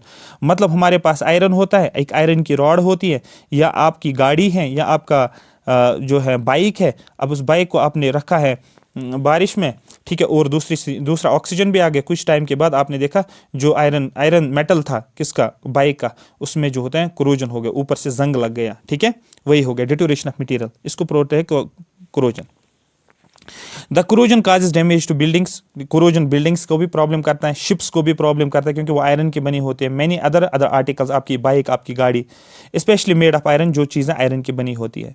During corrosion, जब क्रोजन होता है मतलब आयरन के साथ ऑक्सीजन आता है और वाटर आता है, और यहाँ से क्या बनता है, रस्ट बनता है। During corrosion metal gets change into oxide, metal क्या बनता है, ऑक्साइड, क्योंकि ये Fe आयरन मिलता है ना, आयरन को ऑक्सीजन मिलता है ना, और यहाँ से भी वाटर के साथ मिलता है, तो इस आयरन के साथ क्या होता है, ऑक्सीजन मिल जाता है, ठीक है, ऑक्सीजन मिल जाता है। तो दैट मीन्स अभी ये आयरन था, ठीक है, लेकिन अभी ऑक्सीजन भी इसके साथ है, तो दैट मीन्स जब इसके साथ ऑक्सीजन मिलता है, इसके वजह से क्या होता है, कोरोजन मिलता है। Get change into its oxide sulphates and carbonates. Most common example of corrosion is rusting of iron. Question पूछ सकते हैं, व्हाट इज रस्ट, रस्ट क्या होता है। आयरन कोरोड्स रेडिली, आयरन जो होता है उसका कोरोजन होता है व्हेन एक्सपोज टू मॉइस्चर, जब वाटर के साथ, and gets moisture, water and oxygen के साथ, and gets converted into browny flaky substance of rust. तो दैट मीन्स ये आयरन था लेकिन ऊपर से इसको ये चढ़ गया है, तो ये रस्ट इसके ऊपर आ गया है, ठीक है। It is called as rusting of iron. Question पूछ सकते हैं, rust is hydrated iron oxide, rust का नाम क्या है, ये एक्चुअली ये आयरन ऑक्साइड होता है। आपको बोलना है ये क्या है, ये आयरन ऑक्साइड है, लेकिन कौन सा आयरन ऑक्साइड है, हाइड्रेटेड, मतलब वाटर इसके साथ है। देखो Fe2O3 क्या है, ये आयरन हो गया, ये ऑक्साइड हो गया, लेकिन वाटर और जोड़ो साथ तो क्या बन गया, हाइड्रेटेड हो गया वाटर, और आयरन हो गया Fe, और हो गया ऑक्साइड, मतलब हाइड्रेटेड आयरन ऑक्साइड हो गया। तो क्वेश्चन आपको पूछ सकते हैं कि रस्ट की फार्मूला क्या है, आपको बोलना रस्टिंग जो है वो हमारे पास Fe2O3 और 2 टाइम्स H2O, बस यहाँ पर थोड़ा सा ध्यान रखना, 2 times H2O। Some more examples of corrosion, copper reacts with moist carbon dioxide, जब कॉपर होता है ना वो कार्बन डाइऑक्साइड के साथ रिएक्ट होता है, in air, in presence of air, ठीक है, in air, and slowly lose its shining, और इस कॉपर की शाइनिंग खत्म हो जाती है, ब्राउन सरफेस जो होती है इसकी, एक्वायरिंग ए ग्रीन कोटिंग, इसके ऊपर एक ग्रीन कोटिंग आ जाती है, आप बेसिक कॉपर कार्बोनेट, एक कॉपर कार्बोनेट बनता है, CuCO3 जैसे बन जाता है, ठीक है, क्योंकि Cu तो ऑलरेडी होता है, CO2 यहाँ से, O यहाँ से मिलेगा, तो CuCO3 जैसा टाइप मिल जाता है carbon corporate. Silver article Ag जो होता है, सिल्वर आर्टिकल जो होते हैं, ठीक है, Ag I think Pb lead होता है, Ag गोल्ड होता है, ठीक है। सिल्वर, हाँ, silver articles become black, silver articles होते हैं ये ब्लैक बन जाते हैं after some time when exposed to air. Silver जब ऑक्सीजन के साथ होता है तो ये क्या बनता है, ये ब्लैक कलर हमें देखने को मिलता है। फिर एक और कॉन्सेप्ट है कोरोजन रस्टिंग के बाद, जिसको बोलते हैं रेंसिडिटी, ठीक है, RAN, रेंसिडिटी क्या होती है, रेंसिडिटी होती है द ऑक्सीडेशन ऑफ ऑयल और fat in food. For example ये फूड है, कोई भी फूड आप ले लो, उसमें ऑयल है या उस फूड में फैट है, अरे बात नहीं, फॉर एग्जाम्पल आप मीट ले लो, उसमें ऑयल भी है, ठीक है, उसमें फैट भी हमें देखने को मिलता है, ठीक है। द ऑक्सीडेशन ऑफ ऑयल और फैट इन फूड, फूड के अंदर हमें देखने को मिलता है, उसमें अगर ऑयल है या फैट पाया जाता है, results into a bad taste, over a period of time उसका टेस्ट बैड बन जाता है, एंड बैड स्मेल भी खराब आती है, and is called as rancidity, इसको रेंसिडिटी बोलते हैं। फूड के अंदर जब ऑक्सीडेशन हो जाएगा, तो मतलब ये भी केमिकल रिएक्शन है, फूड के साथ केमिकल रिएक्शन हो रही है, oxidation, oxygen in presence of oxygen क्या होता है, इसकी बैड स्मेल आती है। It is caused to prolonged exposure of food to air. For example आप उस फूड को क्या करोगे, एक्सपोज रखोगे, किसमें, एयर के साथ, ऑक्सीजन प्रेजेंट इन एयर, जो ऑक्सीजन होता है एयर के अंदर ऑक्सीडाइजेस फैट और ऑयल या फैट को ऑक्सीडाइज करता है, ठीक है, जो फूड के अंदर रहता है, एंड फॉर्म वोलाटाइल सब्सटेंस, स्मेलदार चीज़ें बनाता है, which have a bad order, और जिनका ऑर्डर बहुत ही होता है, वोलाटाइल होते हैं, फिर हवा में हमें मिलता है। यहाँ पर किसी कमरे में आपने फूड रखा होगा ना, अगर उसमें ऑयली और फैटी फूड होगा वो, ठीक है, उसके साथ ऑक्सीजन, 1-2 दिन के बाद उस कमरे में आ जाओगे, आप नहीं आ पाओगे उस कमरे में स्मेल इतनी गंदी होगी, वही होता है वोलाटाइल सब्सटेंस रिलीज हो जाते हैं। अब कैसे प्रिवेंट करेंगे, आप फूड को रेफ्रिजरेटर में रखो ना, उसमें रख सकते हो, ठीक है, तो यही rancidity can be prevented by adding antioxidants, that means उसके साथ ऑक्सीजन ऐड होता है ना, फूड के साथ ऑक्सीजन ऐड हो गया तभी तो खराब हो गया ना फूड, तो हमें क्या करना है, इस ऑक्सीजन को रिमूव करना पड़ेगा। ऐसे करो कि एंटीऑक्सीडेंट्स का ऐड करो, एंटीऑक्सीडेंट्स का मतलब जो ऑक्सीजन के अगेंस्ट काम करे, अरे बात समझ। तो rancidity can be prevented by adding antioxidants to food containing fat and oil, जो ऐसा फूड जिसमें फैट एंड ऑयल है वहां पर एंटीऑक्सीडेंट्स को ऐड करो antioxidants are reducing agent. Question पूछ सकते हैं एंटीऑक्सीडेंट्स क्या है, ये रेड्यूसिंग एजेंट है, अरे बात समझ। एडिशन ऑफ ऑक्सीजन क्या हो गया, ऑक्सीडेशन, ठीक है। एंटीऑक्सीडेंट्स रेड्यूसिंग एजेंट का काम करते हैं, रेड्यूसिंग एजेंट का मतलब क्या होता है, ये अपने इलेक्ट्रॉन्स को लॉस करते हैं, अरे बात समझ। एंटीऑक्सीडेंट जो होते हैं ये क्या करते हैं, are reducing agents which when added to food, क्योंकि ये लूज करते हैं खुद को, फूड के साथ ऐड होते हैं। फॉर एग्जाम्पल ये फूड है और ये क्या करता है, ये एंटीऑक्सीडेंट आ गया, तो ये इसके साथ मिला, जो ये इसके साथ मिला, इसने अपने इलेक्ट्रॉन्स खो दिए, तो ये बन गया रिड्यूसिंग एजेंट। तो antioxidants are reducing agents which when added to food, जब फूड के साथ मिलाते हैं the food do not get oxidised easily, food फिर ऑक्सीडाइज नहीं होता है क्योंकि इसमें एंटीऑक्सीडेंट्स मिल गए हैं, तो अब फूड के ऑक्सीडेशन नहीं होगी, and hints do not turn rancid easily, तो ये खराब नहीं होता है। कॉमन एंटीऑक्सीडेंट्स पूछ सकते हैं आपको बोलना है BHA और BHT, ठीक है, ब्यूटिलेटेड हाइड्रोक्सी एनिसोल और ब्यूटिलेटेड हाइड्रोक्सी टोल्यूइन, ठीक है। टोल्यूइन आपको पता होगा, इस तरीके से हम बनाते हैं, बेंजीन की रिंग बनाते हैं और फिर ऊपर से एक ये इस तरीके से बनाते हैं, ठीक है, ये इस तरीके से भी होता है, ठीक है, इस तरीके से भी बनाते हैं, ये ऐसे ये ऐसे ये ऐसे, और ऊपर से हम क्या बनाए, इसको टोल्यूइन बोलते हैं, ठीक है। इसी तरीके से विटामिन ई जिसको टोकोफेरॉल बोलते हैं, ऑलरेडी JKSSB ने पूछा है। Vitamin C, ascorbic acid already पूछा गया है। Are the two naturally occurring antioxidants, ये एंटीऑक्सीडेंट्स आप इस्तेमाल करते हैं। हम कुछ विटामिन मिलाते हैं, विटामिन ई और विटामिन सी। विटामिन ई का नाम टोकोफेरॉल, विटामिन सी का नाम जो है ADE&K जो होता है ना, एक होता है हमारे वाटर सॉल्युबल और दूसरा फैट सॉल्युबल और दूसरा हमारे वाटर सॉल्युबल। ये वाटर सॉल्युबल दो होते हैं, दैट इज क्या बोलते हैं उसको, B और C। तो यहाँ पर टोकोफेरॉल और एस्कॉर्बिक एसिड जो होता है ये नेचुरली ऑकरिंग एंटीऑक्सीडेंट्स होते हैं। Rancidity can be prevented bye packing food, हम फूड को पैकिंग करेंगे अच्छे से, पैकेज करेंगे, पैकेजिंग फैट, ठीक है, and oil containing food in presence of nitrogen gas. तो हम क्या करेंगे, हम क्या रखेंगे, यहाँ पर फूड रखा हमने, लेकिन अगर इसलिए ऑयली फूड है उसको पैकेजिंग करेंगे, लेकिन हम क्या रखेंगे साथ में नाइट्रोजन गैस भी रखेंगे, सो इसको प्रिजर्व रखेगा। इट कैन बी, ठीक है, retarded by keeping food in refrigerator, हम इसको क्या बचा सकते हैं, फूड को अब रेफ्रिजरेटर में रख सकते हैं। It can also be retarded, इसको हम कैसे प्रिवेंट कर सकते हैं, bye storing food at air tight containers, air tight container जहाँ पर ऑक्सीजन ना आ जाए। It can be retarded bye storing food away from the light, light से भी हमें इसको बचाना है। आई होप मेरी बात आपको पूरी की पूरी समझ आ रही होगी। क्लियर हो गया, ठीक है, समझ आ रही बात, ये आपका कंप्लीट हो गया। जो भी आपका ऑक्सीडेशन, जो भी आपका रिडक्शन, जो भी सारी चीज़ें थी उसको मैंने कंप्लीट किया। जो भी केमिकल इक्वेशन, इससे ज़्यादा नहीं पढ़ो, इसी PDF को 1-2 बार पढ़ो, ठीक है, जो मैं PDF में प्रोवाइड करूँगा, और इसके साथ आप काम करोगे, इस लेक्चर को 1-2 बार सुनोगे फिर से, ये आपका के लिए बिल्कुल आसान है, बिल्कुल क्वेश्चन आपको आसान मिलेंगे, क्वेश्चन आसान होंगे। बस जो मैंने पढ़ाया, जो मैंने PDF में बताया, कहाँ कहाँ से क्वेश्चन बन सकते हैं, वहाँ से आपको ध्यान रखना। इस तरीके से आपको एक क्वेश्चन पूछा गया है, ये भी इसी के टॉपिक के ऊपर है, आगे मेटल्स नॉन मेटल्स पढ़ेंगे तो वहाँ पर ये समझ आएगा, ठीक है। तो यहाँ पर अगर आप देखोगे, एक सेकेंड, हाँ, यहाँ पर food cans are coated with tin instead of zinc, तो टिन है SN और क्या होता है, जिंक है। अरे बात में टिन और जिंक। अब यहाँ पर ध्यान से देखोगे, यहाँ पर क्या फूड कैन्स, जो हमारे पास फूड कैन जहाँ पर हम फूड रखते हैं, अरे बात समझ, उसको हम क्या करते हैं, टिन से रखते हैं, टिन के साथ, ये टिन हमने रखा है, दैट इज SN जो होता है, टिन को हमने कोट किया होता है उस फूड को, इंस्टेड ऑफ जिंक, जिंक हमने नहीं रखा है, ठीक है। ये बोल रहा है कि क्योंकि हमने टिन के लिए इसलिए रखा है, zinc is costly then tin, क्या जिंक कॉस्टली है टिन से, इसलिए हमने टिन को रखा है, नहीं, ऐसा नहीं होता है, ठीक है। Zinc is more reactive than tin, या तो ये है, zinc is less reactive than tin, या तो ये है, zinc is has higher melting point, इसको नहीं करना है हायर मेल्टिंग पॉइंट, हमें फूड के साथ रिएक्शन है, फूड कैन्स, अगर आप हम बोलते हैं कि ये फूड कैन जो है ये टिन का है, that is SN, coated with tin, food cans को हमने कोट किया है टिन से, अंदर से फूड रखा है, ना कि जिंक से। क्यों ऐसा किया, क्या जिंक जो है ये रिएक्टिव है टिन से, हाँ, मे भी जिंक रिएक्टिव होगा टिन से, जो फूड के साथ ज़्यादा रिएक्ट करेगा तो प्रॉब्लम आ जाएगी, फूड खराब हो जाता है।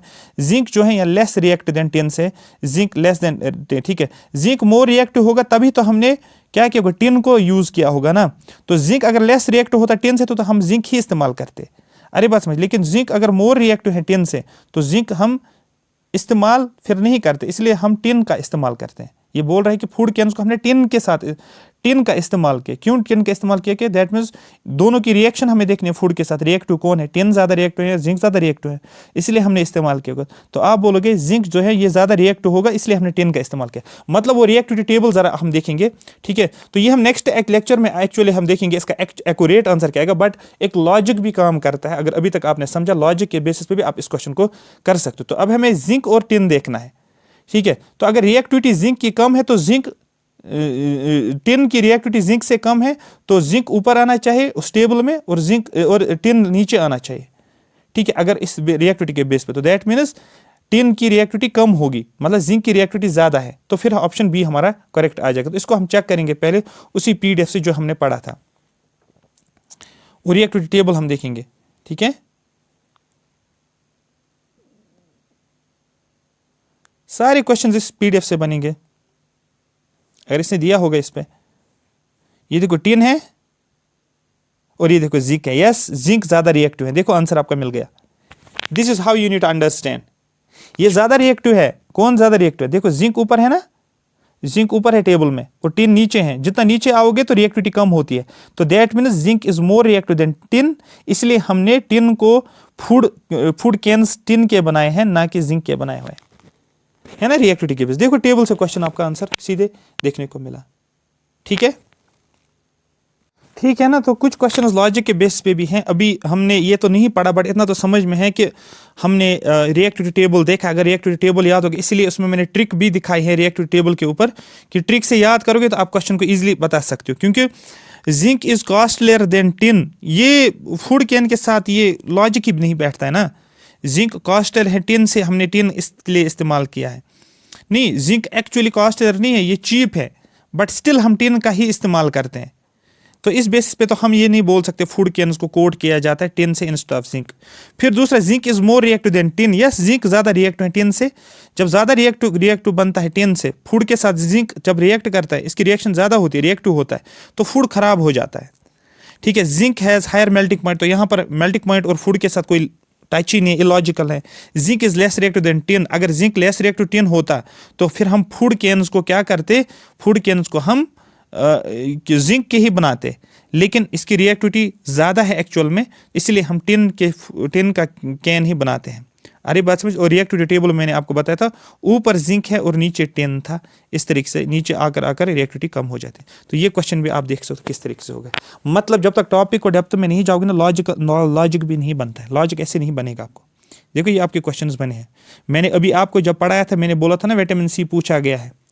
अब इसने डेफिशिएंसी पूछी है, वो अलग है, लेकिन विटामिन सी एस्कॉर्बिक एसिड मैंने बताया है, ये क्वेश्चन पूछा गया है विटामिन सी के ऊपर। समझ आ रही बात? मतलब मेरा शॉर्ट में ये कहने का है, जब भी मैं कोई भी चीज़ आपको पढ़ाऊँ,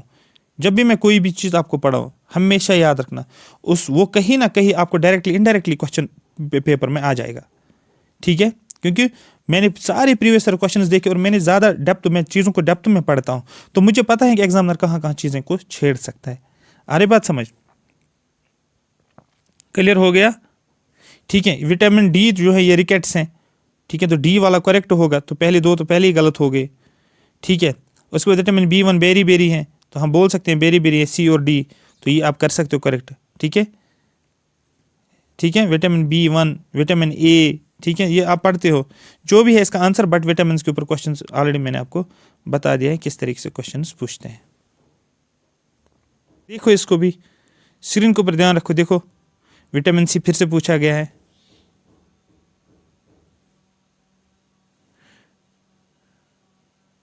विटामिन सी फिर से पूछा गया है ना, विटामिन बी भी पूछा गया, ए भी पूछा गया, के भी पूछा गया है। अरे बात समझ, बस यही मुझे कहना था। इसमें जो आपको ये पीडीएफ जो है, मैंने यहाँ पर कहाँ गया, ये वाली पीडीएफ जो है, ठीक है, इसमें ऑलरेडी मैंने ये दिखा दिया है आपको। ठीक है, ध्यान से देखना ये वाले। ठीक है, जो एंटीऑक्सीडेंट्स, तो यहाँ पर एंटीऑक्सीडेंट्स का बड़ा एक इंपॉर्टेंट रोल हमें देखने को मिल रहा है। कहाँ गया? हाँ, ये वाले विटामिन ई, विटामिन सी। और यहाँ पर आपको पूछ सकते हैं विटामिन ई और विटामिन सी ये क्या होते हैं? ये एंटीऑक्सीडेंट्स होते हैं। ठीक है, क्लियर हो गए? तो एक्चुअल में यही ये क्वेश्चन आपको पूछा गया था रेंसिडिटी से। जो आपके एक क्वेश्चन पूछा गया ना रिएक्टिविटी का, वो रेंसिडिटी से था और रिएक्टिविटी टेबल से भी था। ठीक है, रेंसिडिटी और रिएक्टिविटी टेबल पे क्वेश्चन था वो।